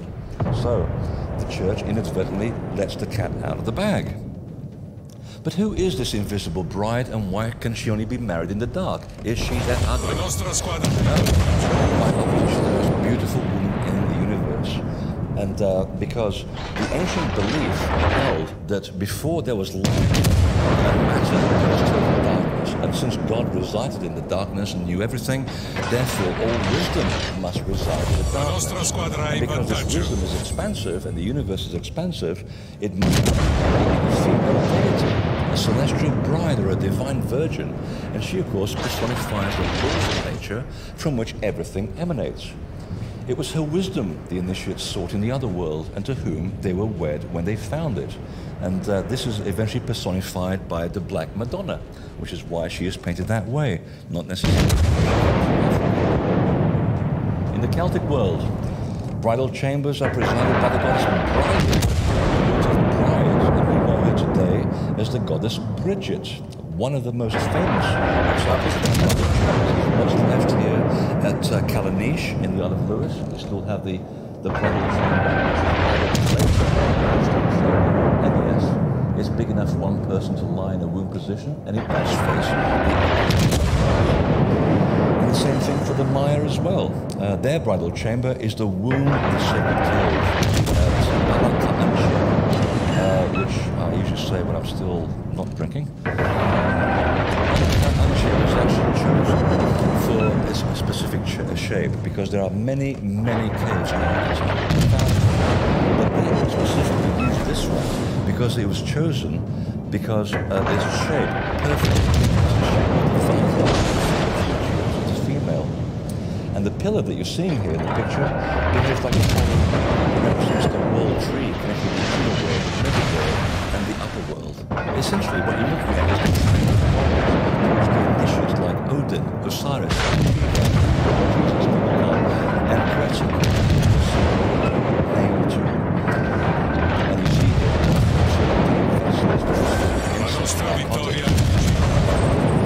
in fact, this was bridal chamber in the Yucatan with a young man who wished to so with his beloved bride in the cave. Thus the origin of the alternative name of this chamber. Marry the very end. Was this initially to experience a secluded club? Was it a hidden club for the higher mountain? Actually, it wasn't. You find these all over Egyptian temples. And this particular one found in the British Museum, it actually describes how a servant, the pharaoh Teti, was actually favored to join a privileged inner circle via a secret ritual. And the hieroglyphs describes the servant upon being admitted, and I'll read this out, to master secret things of the pharaoh. The humble man continues writing, today in the presence of Teti, son of Ra, more honored by the pharaoh as master of secret things. When his majesty favored me, he caused that I end of his experience, the grateful servant found the way. Big clue, because this way, or resurrection, is the same as it was by the gentleman of the way in China in 2800 La corazzata nemica sta colando a picco. Geomagnetic hotspots on mountains, and they describe the experience as a mountain. And as we began to lose our ability to see this subtle energy on the landscape, we began to actually mark this invisible energy with portals. We literally carved the portals into the other world on the hills. And here in Anatolia, we have a big false door, and it faces the equinox sunrise, at a place wrongly attributed as the burial site of King Midas. Now, the locals say there is no such thing as King Midas, because Mida, in the local language, actually is the surname of Cybele, who's the presiding goddess of sacred mountains, who's also a local adaptation of Demeter, the deity who presides over temples of initiation. And until recently, the local secret societies even followed the rites of the resurrected god-man called Attis. If you drove to the summit of this place, there's a passageway cut into the bedrock. It descends 900 feet into a restricted chamber, and you notice again the beehive shape present yet again. And the site is actually referred to as a doorway into the other world. And its architect appears to have gathered a lot of air miles because he traveled all the way to Lake Titicaca on the other side of the world, and he carved virtually the same thing at a place called Hayumarca, which means the gate of the spirits. And here you have this false door called Amarumeru, which means the place of the serpent, which tells you that right at that doorway there is an energy current right through it. And the fact that the hill is full of iron oxide also helps you have a wonderful out-of-body journey. And the local legends will tell you that the doorway represents an actual physical doorway to the lands of the gods, where people find immortality in the other world. The odd thing is that the site in Turkey, the Azili Kaya, is actually found in the Aymara language in Lake Titicaca. And they say, well, yes, that means the place of the old bearded man. And where have we seen that guy before? In the cup of the chalice that was used for the narcotics in the Scythian culture. Strange world indeed. Well, you may be wondering, all of this here is all very interesting, but is it kind of a dead knowledge? Why do we need this? Well, it's actually not dead knowledge, because the idea that many ancient temples were used for the ultimate journey of one's life survive into our historical time. Because the bridal chamber under Temple Mount, used by the Essenes, were discovered by the Knights Templar, whose inner brotherhood appropriated megalithic sites always dedicated to Isis or her local doppelganger. And then they created their own underground chambers in which candidates underwent an initiation to be declared raised at the very end, all the while swearing a vow, and I quote, to discover the joys of paradise. So obviously joining the Templar order was not for military gain, because military people don't talk about going to join an order to discover the joys of paradise. The two don't go together. So clearly the Templars are following some kind of development, some kind of initiation that created a kind of spiritual development. And in Portugal, where these graves exist, they even carved their own ritual sarcophagi, whose length and width are identical to the one in the king's chamber in Egypt. And I'm not kidding you on this. So, in fact, those are people in my group. I forgot to wake them up. I better go back and get them.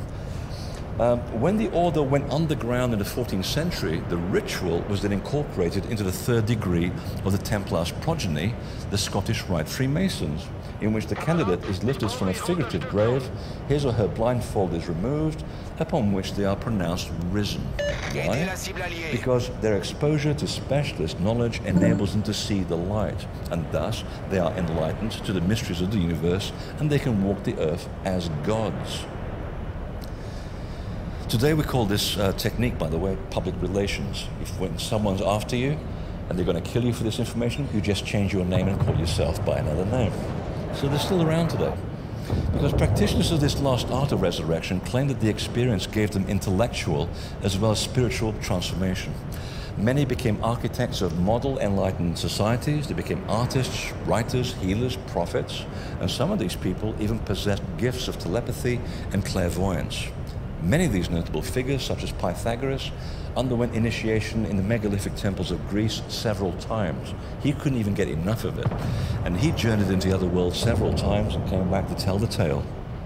Another initiate, Plato, even admitted how his participation in the living resurrection in the temples of Greece shaped his philosophical doctrine.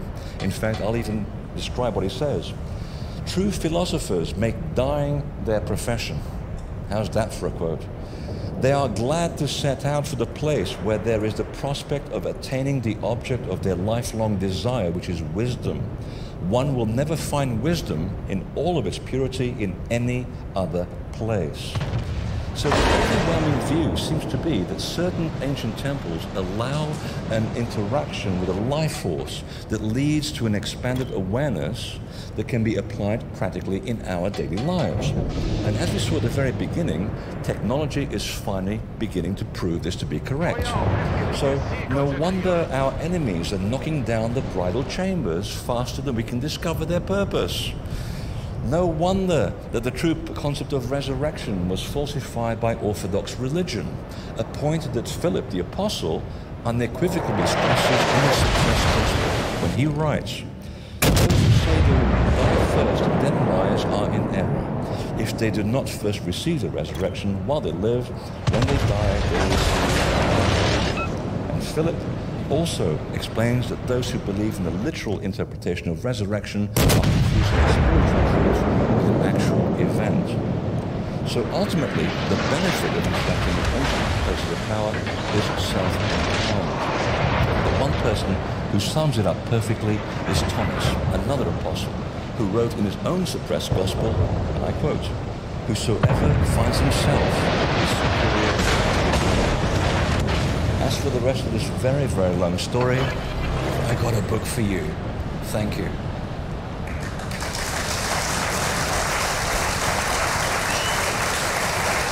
To Cheers. Thank you. Thank you very much.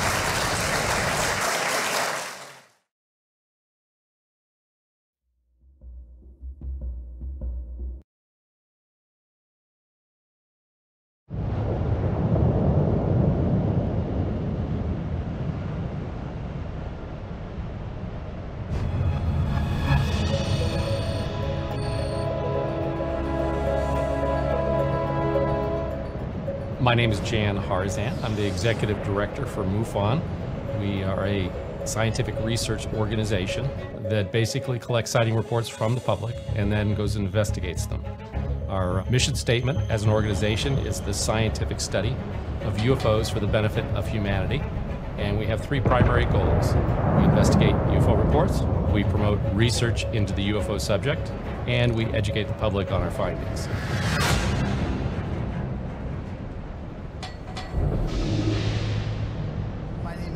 Scranton. The first slide here is just to give you an overview of the kinds of books I write. Can you run any faster? Cosmology and language. Can you run any faster? The term cosmology, if you're not familiar with it, is... Jimmy Team has taken the lead.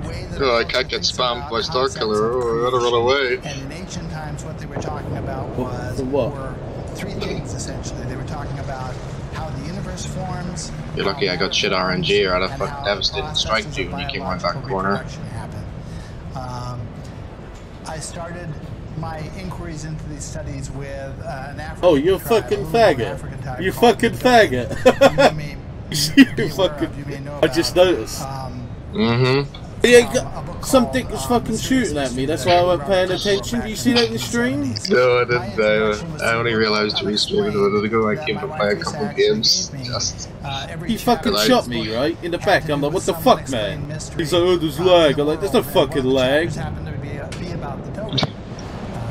It's that stupid goose now. You kill that motherfucker? No. I didn't even fucking notice. Dead. No, he's dead. They seem to know some things about astronomy that they I called you a bitch.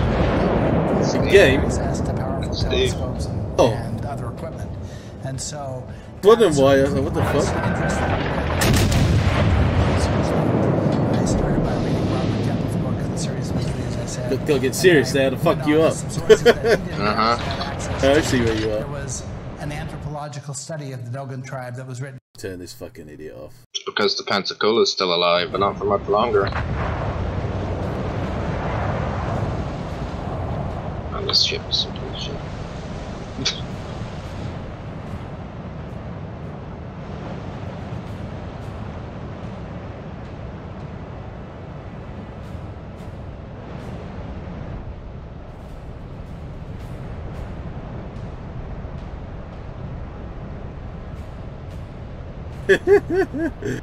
Oh, god damn it.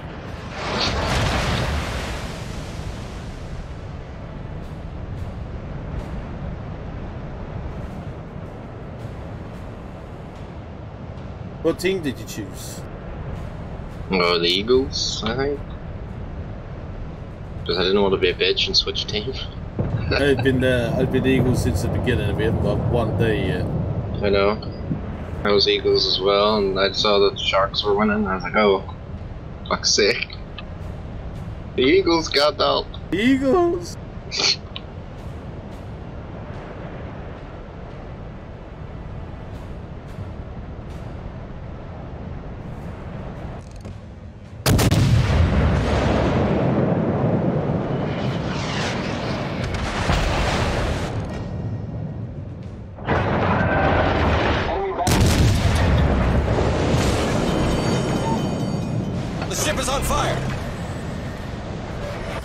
Good job, Vision. I'm so glad. Oh no, it's okay.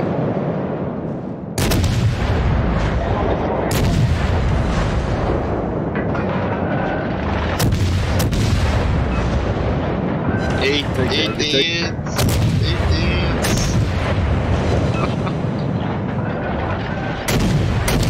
Trying to kill the monarch, but he's running away.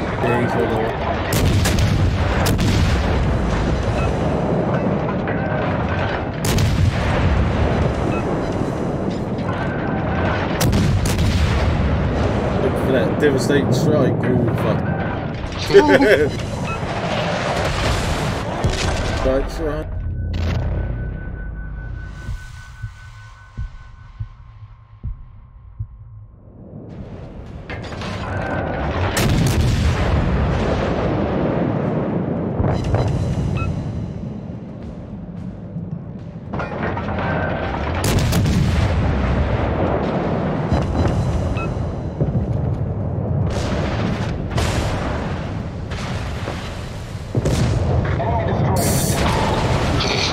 I know what you're trying to do.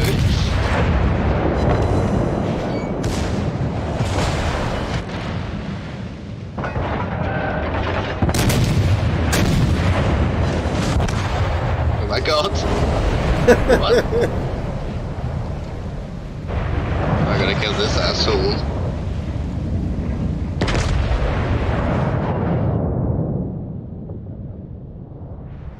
Ugh.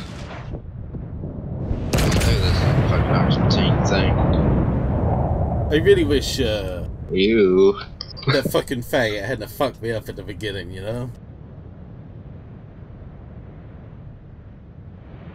It's a shame I can't watch you.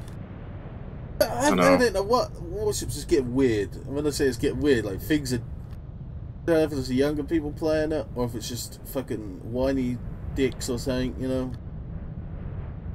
It is summer, so it's possible that it's, you know. Yeah, I get the radar spam shit, right? Whenever I see a DD at the beginning of the game, oh god, look at these fucking radar ships. I'm like, learn the fucking radar ranges, and he's like, you know? Oh my god. Uh-oh. Uh-oh. Oh my god.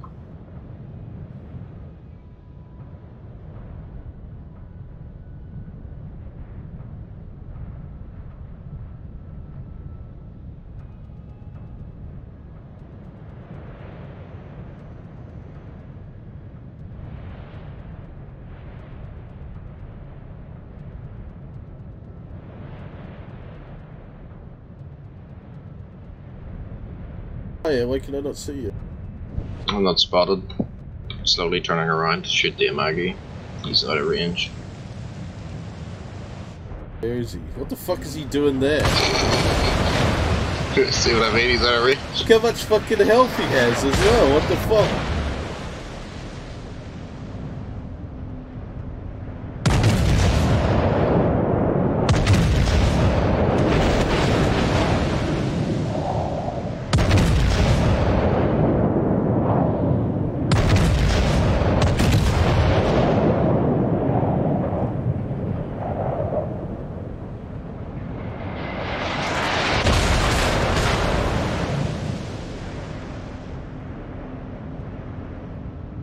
I'm so glad you're capping, that's so useful. Good job.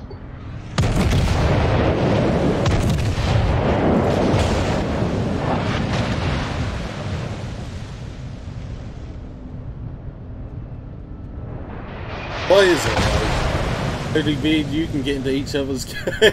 I know. It's really weird.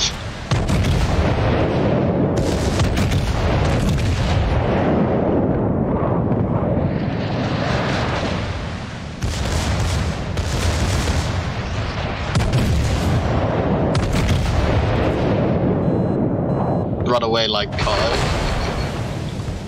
What an analogy. You know, cars are known for running away from things.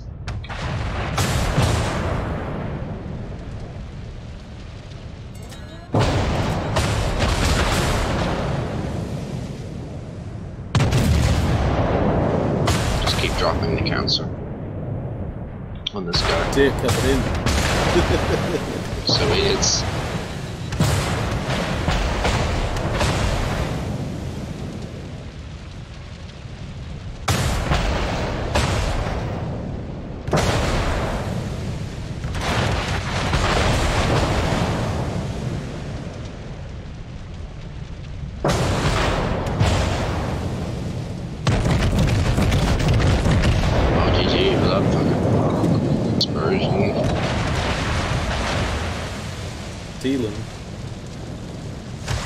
Should I be telling you this?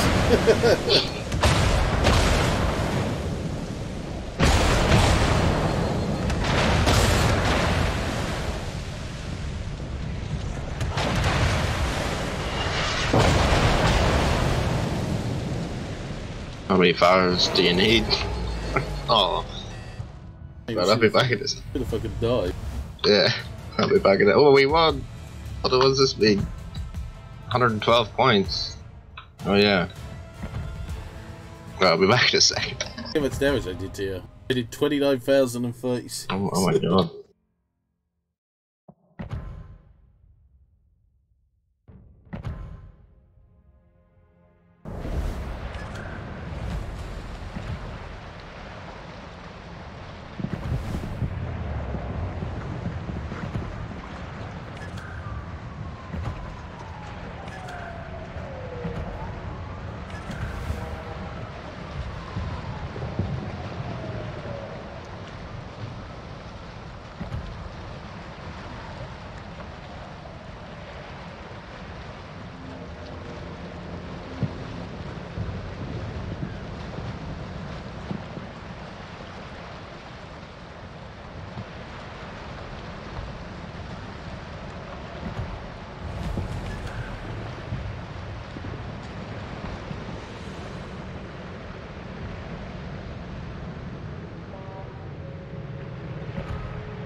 extraction stations.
Teammate, I need your support.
The ship is on fire!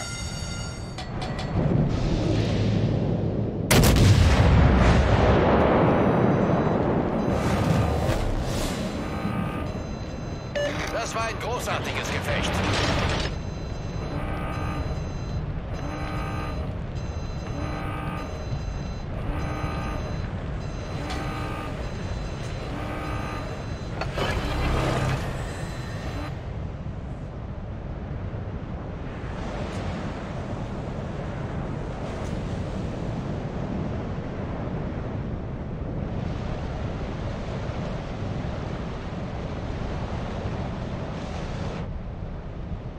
Alle Stationen, Feuer auf das Ziel konzentrieren.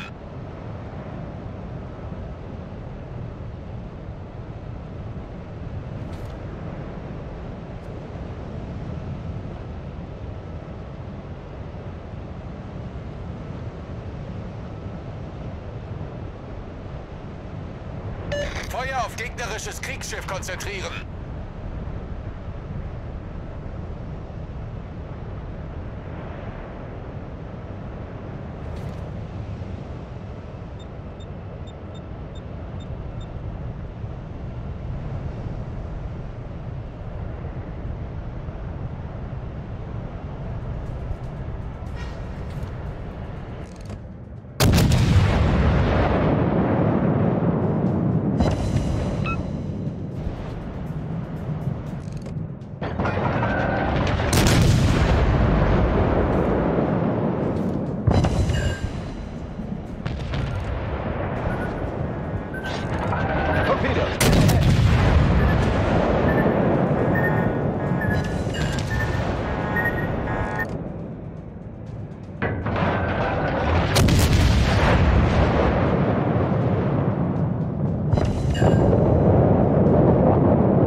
Go ninja, go ninja, go.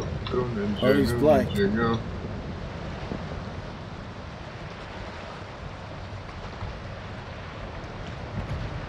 Did you say?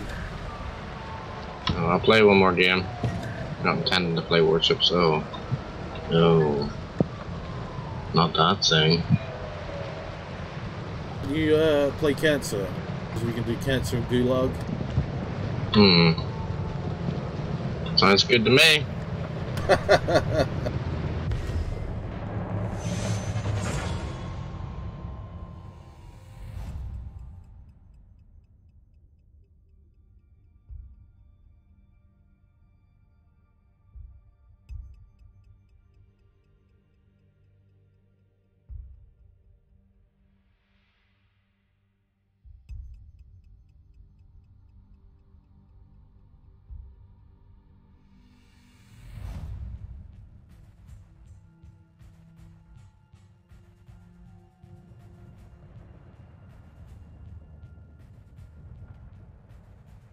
It's in very few. I don't think many people have brought them. Probably not. Wargaming's done a lot of shady shit recently. Like new shady shit, or? No, just selling stuff that and announcing changes to the matchmaker, but still selling the stuff that will be affected and shit without telling people what's going to happen. Is that in tanks, or? Yeah.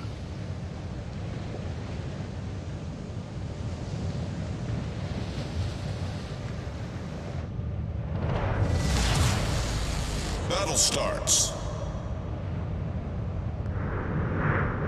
I'm kind of disappointed they didn't put the Italian ships on the summer sail thing, so I'd have probably picked them up.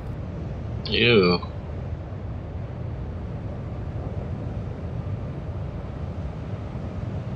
They remind me of mythical sea creatures.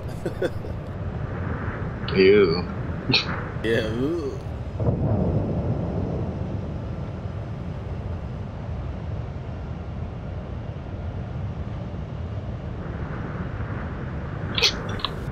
Battlefield 1 meme. It also applies to water tanks. A blue whale's vagina is so big and deep that 5 to 6 men can easily lay down in it, making it the world's next biggest pussy after Arty truck drivers. That's so fucking true. Fucking hate that thing. Why is it after Arty truck drivers? Should be before. Yeah.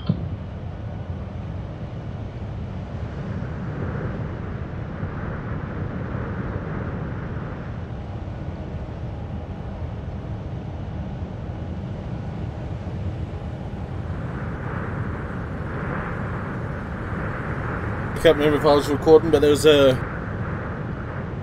think it may have been a Cleveland I was fighting on this map, but from the other way. And I killed him. And I was like, you're a fucking pay-to-win piece of shit. And then he's like, Omaha's fucking RNGs. Omaha had like 20 health left. And I killed him, and I was like, you fucking broadside all over the place, you fuckwit. Doing stupid, like proper stupid shit as well, you know. Stupid. Proper stupid. Go ninja, go ninja, go.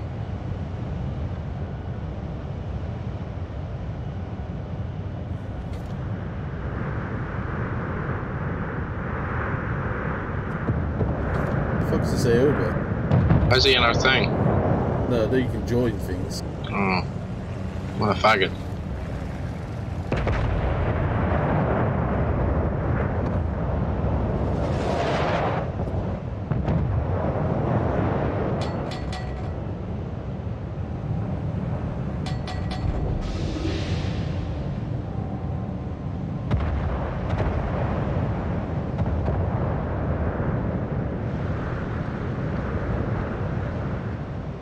Go ninja, go ninja, go.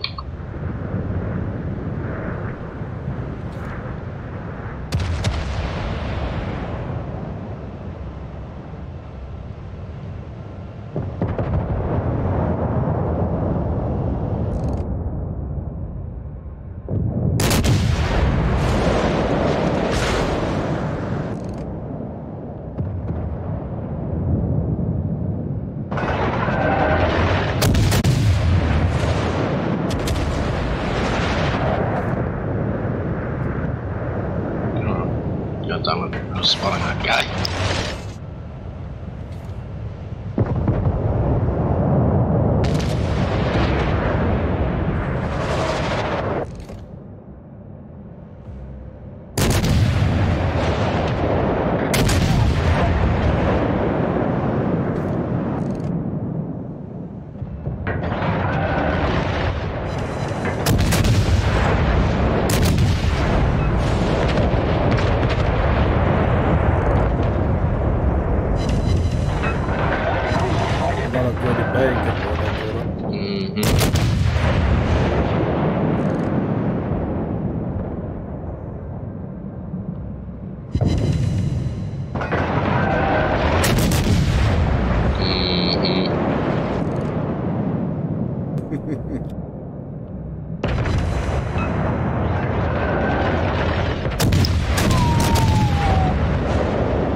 I am.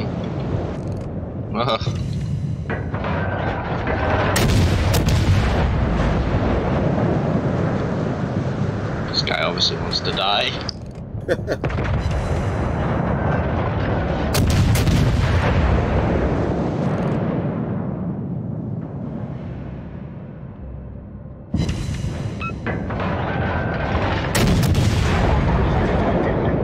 God, how many fires does he have? 4? 4. I have 4.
Western fire support to this designated target.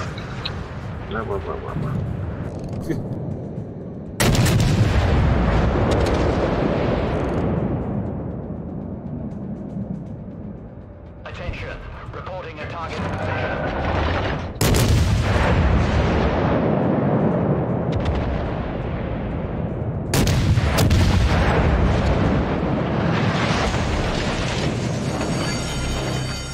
The ship is on fire!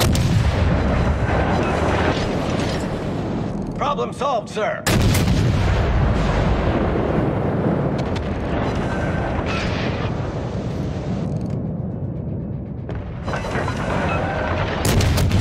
Dear.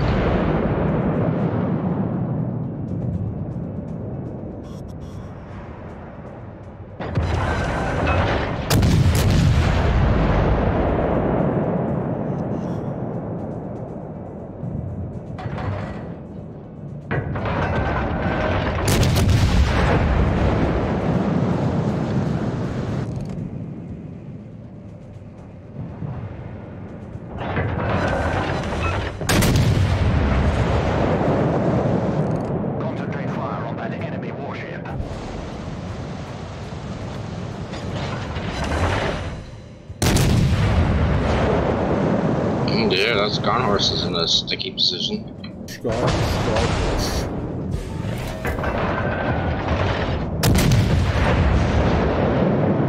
Enemy cruiser sighted.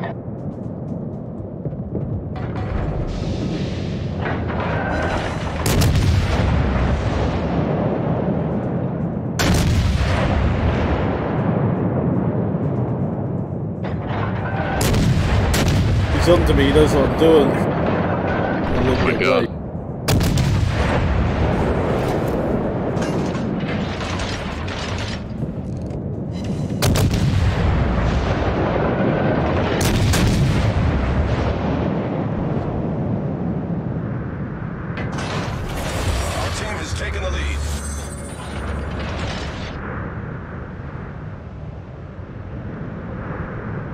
If they probably just come around that corner, they probably would have killed us all.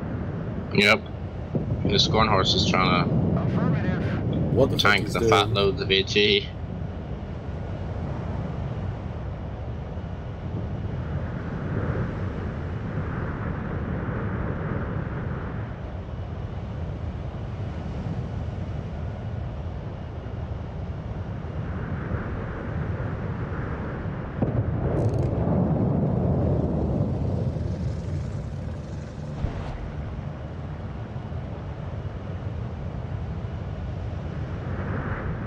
Who the fuck is that? Huh? Who the fuck is this asshole? For the Algeria? Yeah. I don't know why he's deciding to do this. Maybe he heard you. Oh, come around the corner and I'll kill. Oh! Oh!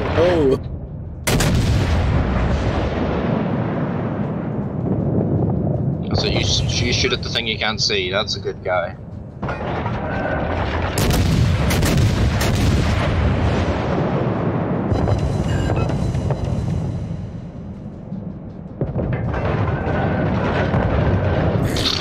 Oh my god. Oh no. Maybe we should have angled for the battleship instead of the cruiser. Look at this guy, those motherfuckers shooting at me. At you.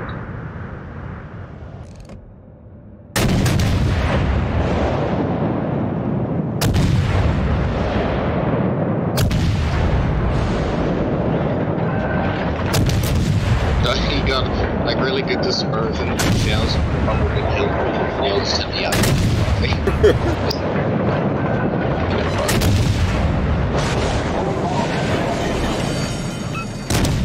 Ship is on fire. Problem solved, sir. Victory is in sight.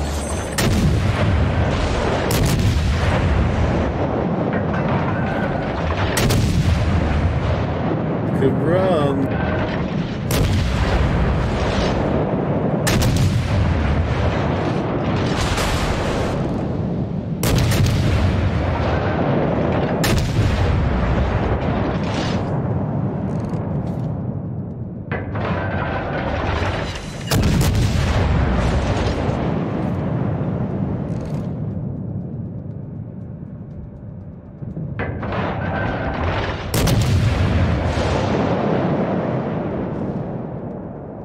Get him.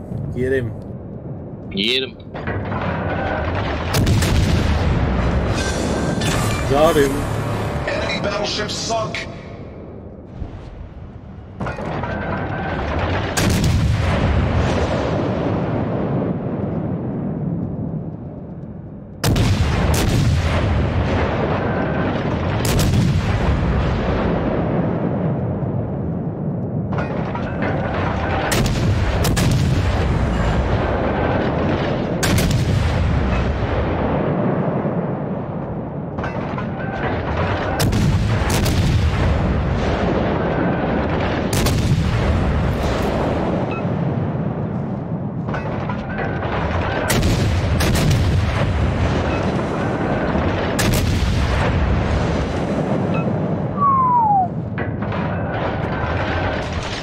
Wow, 5 damage points. 5.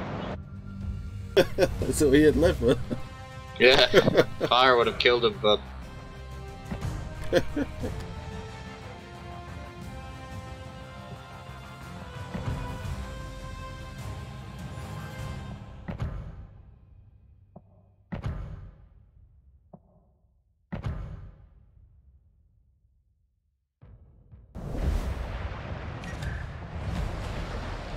And the question is, are you getting back to Attila? I'll play one more. Oh, controversial. Oh.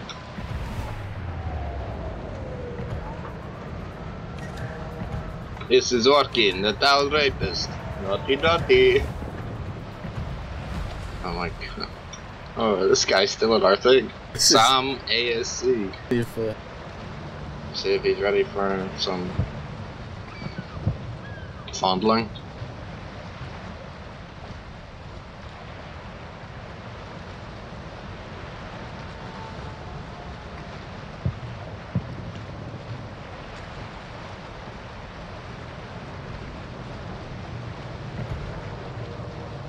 Oh.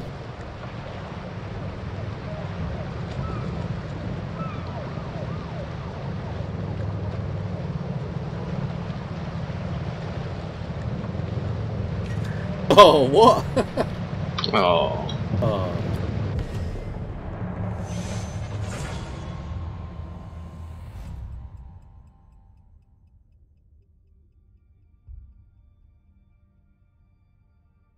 I did invite him to the class. Yeah.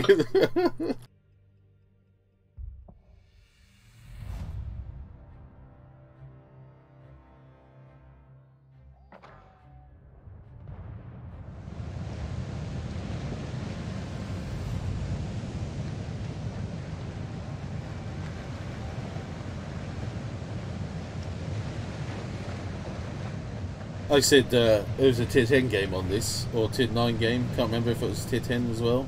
I said, right, that's it, we're all going middle, and everyone's like, yeah, let's go middle, and everyone went middle. Oh my god. Yeah, it ended very quickly.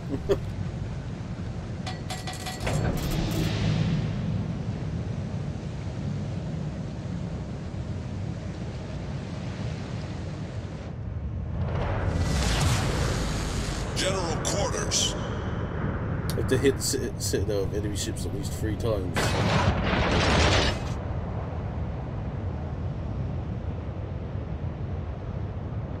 User in your channel timed out.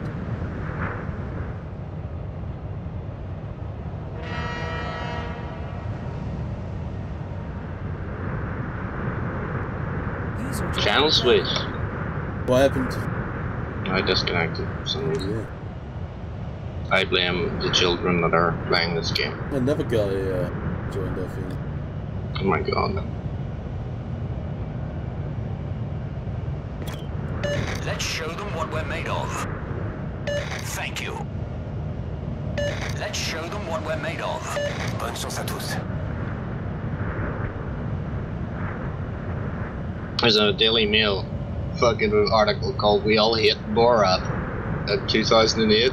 Yeah. Someone like getting triggered about Borat, like making fun of the villagers in that town in Romania. It's like fuck off. The Borat is like integral to human society. Yeah. He's down the rapist. Naughty, naughty. She's my sister. She's top number 4 prostitute in all of Kazakhstan. She holds up a trophy. Now, if I remember correctly, it goes ding when she does it.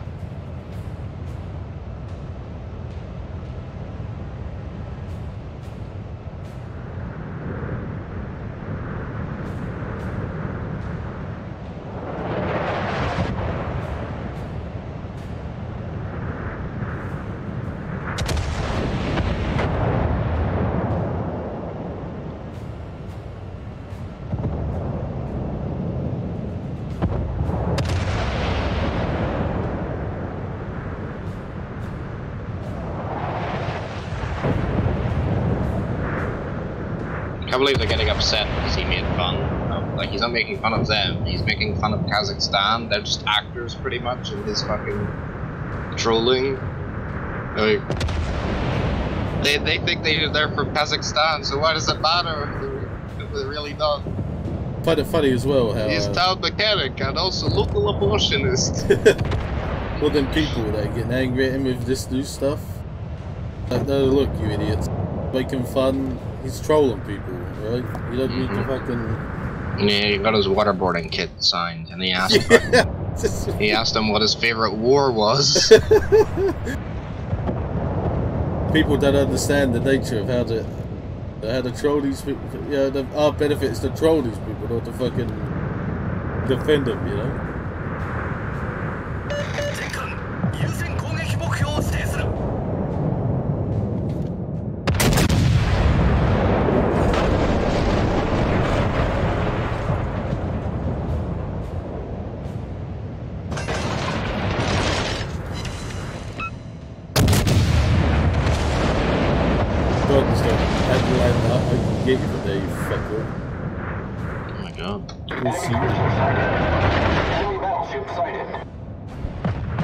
Great success.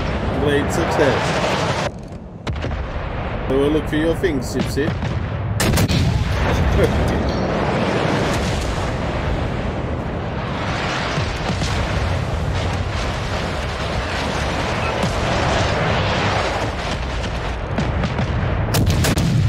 The wild fur taco making its way to its breeding ground.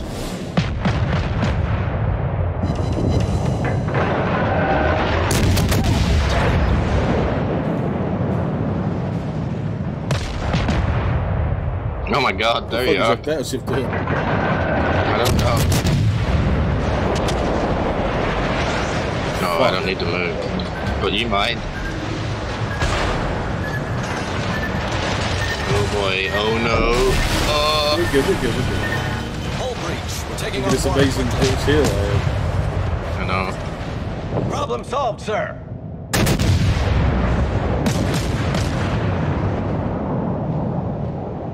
It's nice.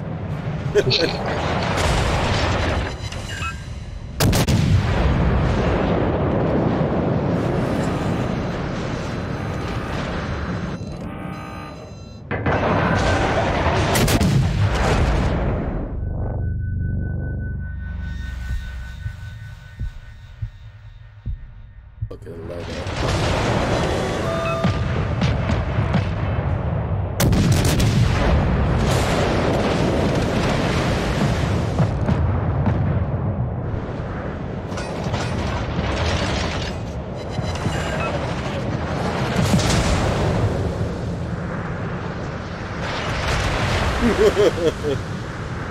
Keep shooting at me, dickhead. Oh my god.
Three of them. I don't know if I can get this. I don't know why the Daily Mail is like defending that Romanian village. Like, the Romania is a third world country, for fuck's sake, in Europe. It literally is. These people don't even have like a sewage system.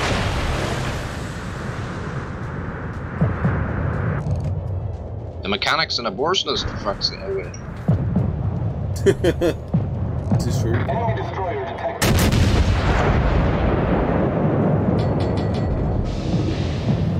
Maybe a bit cheeky bleaky over here. Come and join me.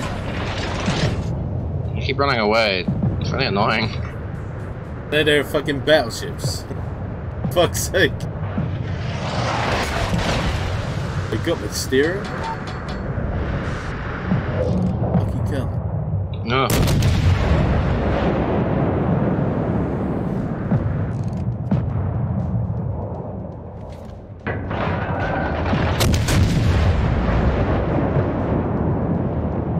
I guess I won't be joining you then. Yeah. Enemy cruiser sighted.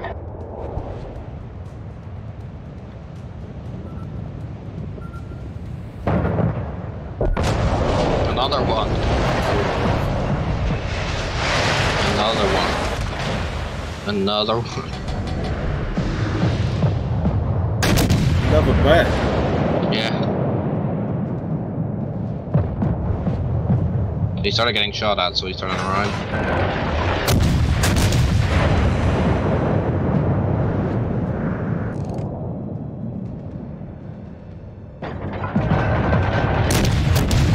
To be fair, the cruiser support's all hanging around the point. Minus the Pensacola.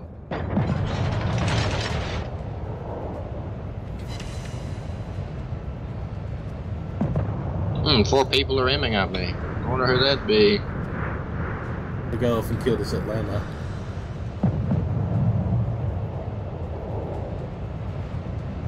Them lot are occupied with you. Yeah, fucking occupied, alright.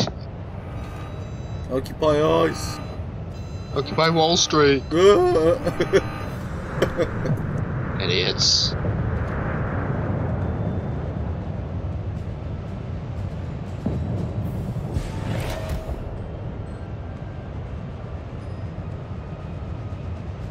Can I survive? That's the question. Atlanta's kind of pissed. You'll be pissed in a second. I foresee this. Come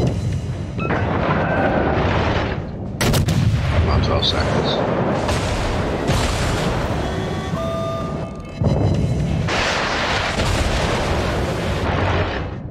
Oh, the Atlanta's turning into my torpedoes. That was fucking dumb. Mistakes were made. Great success. Oh, he dodged it only just.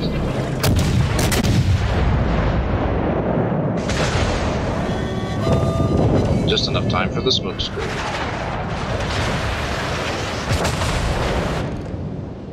Crossfire!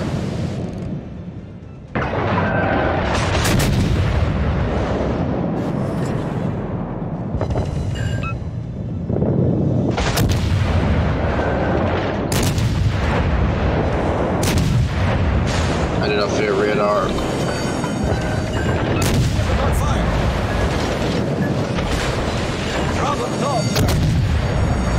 Oh, he's gonna fucking take you down. Okay.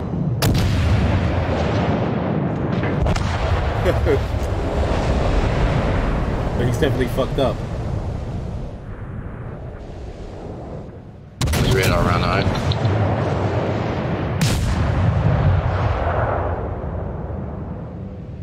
On fire, any?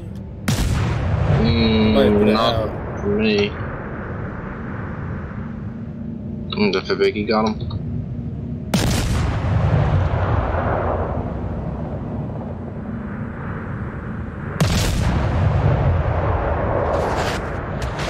See what that Byoko's name is.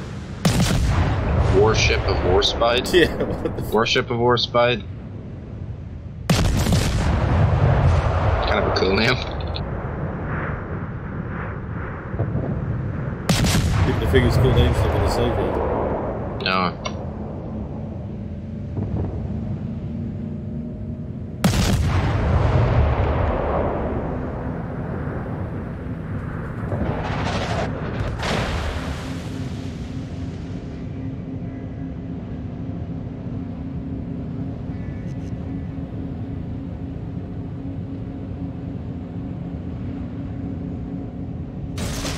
What the fuck is that New Mexico doing?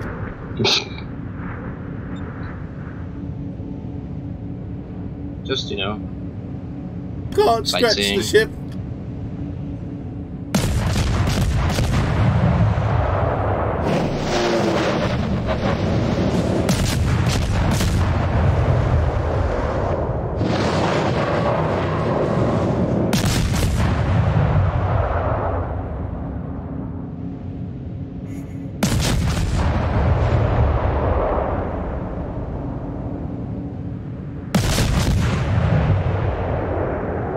Got him, you got him. Get him. Get him.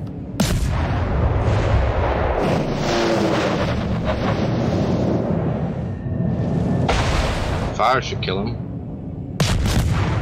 Close. Like that before you, yeah. Well, we'll just have to set another one. Are you you guys.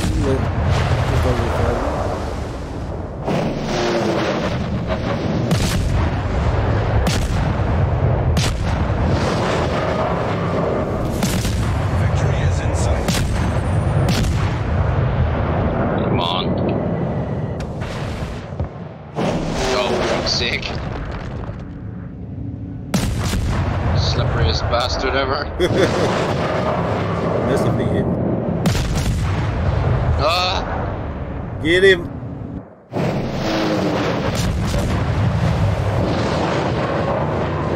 feel that one's gonna be. Oh no, he's gone. He's gone. Letting me down. Seriously letting me down. That should kill him. Yep. Those two will hit. Finally.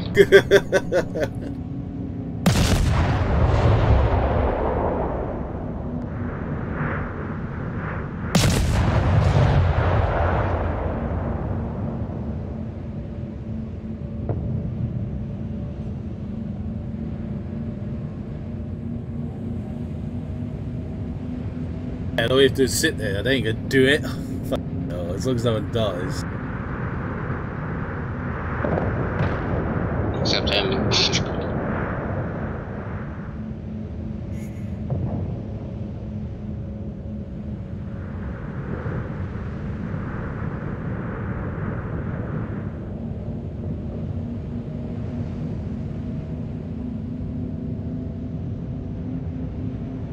What the fuck said DD? I don't know. Battle ends in 5 minutes.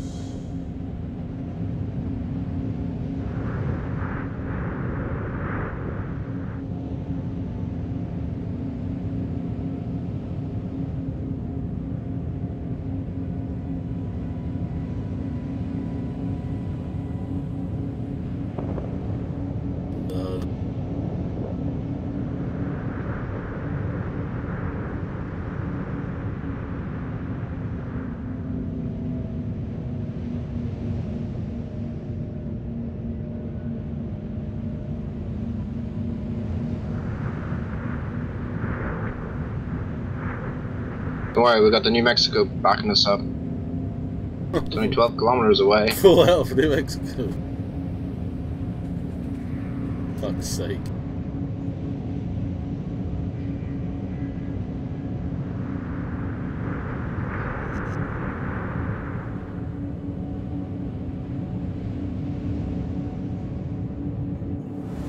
Yay!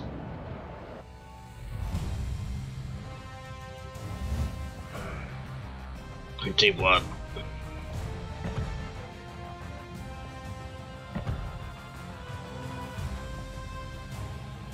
I know.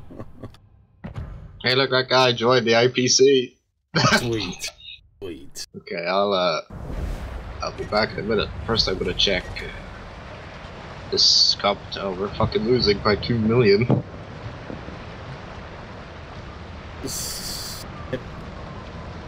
Bullshit. All of it. My contribution. Fuck all. Well.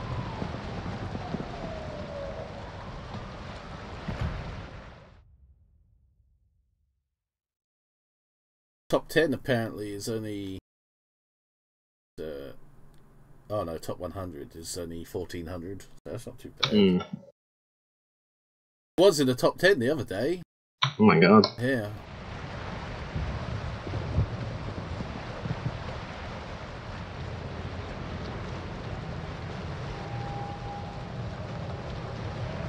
Go ninja, go ninja, go, go ninja, go ninja, go.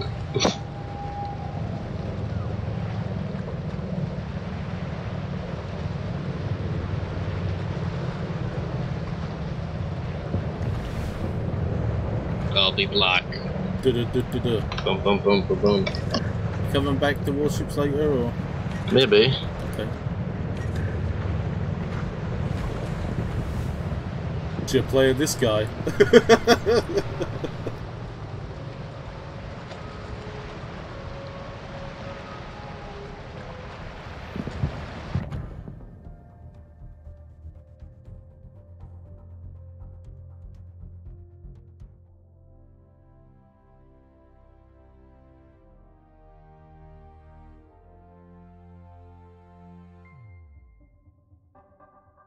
The Sav guy also joined.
Tutti ai posti di combattimento.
Avvistato incrociatore nemico.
Allarme incendio!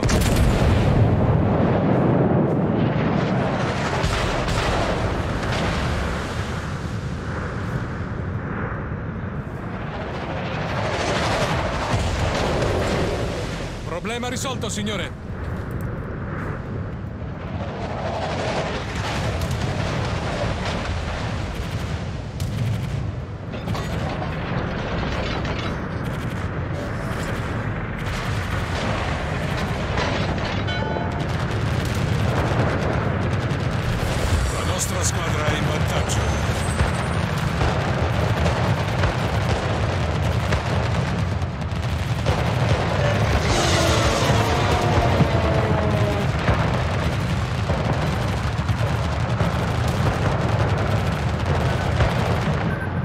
Siluri a dritta.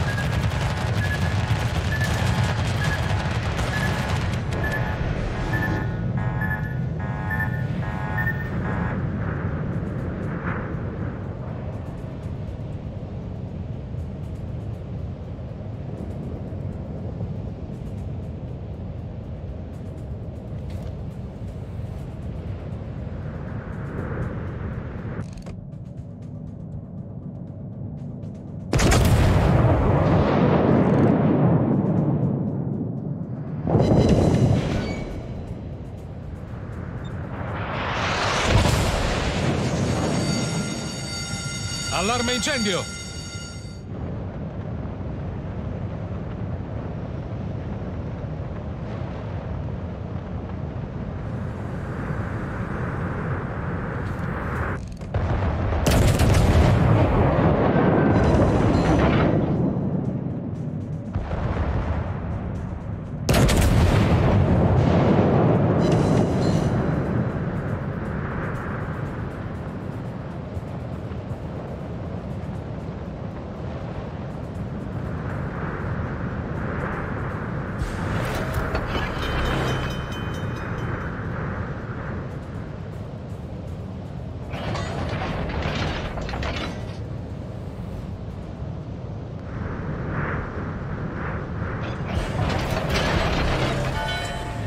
Problema risolto, signore.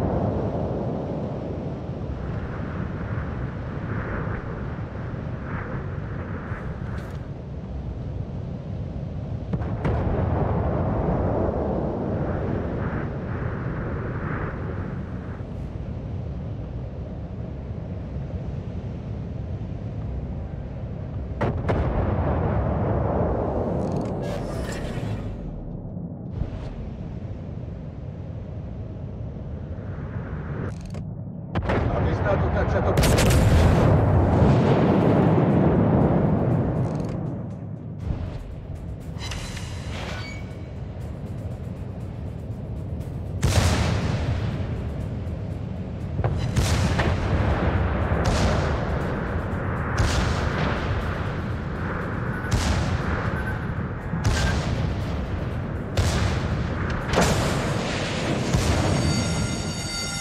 Allarme incendio! Siluri dritti giù.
Avvistato cacciatorpediniere nemico.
Problema risolto, signore.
Abbiamo distrutto una corazzata nemica.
Alright.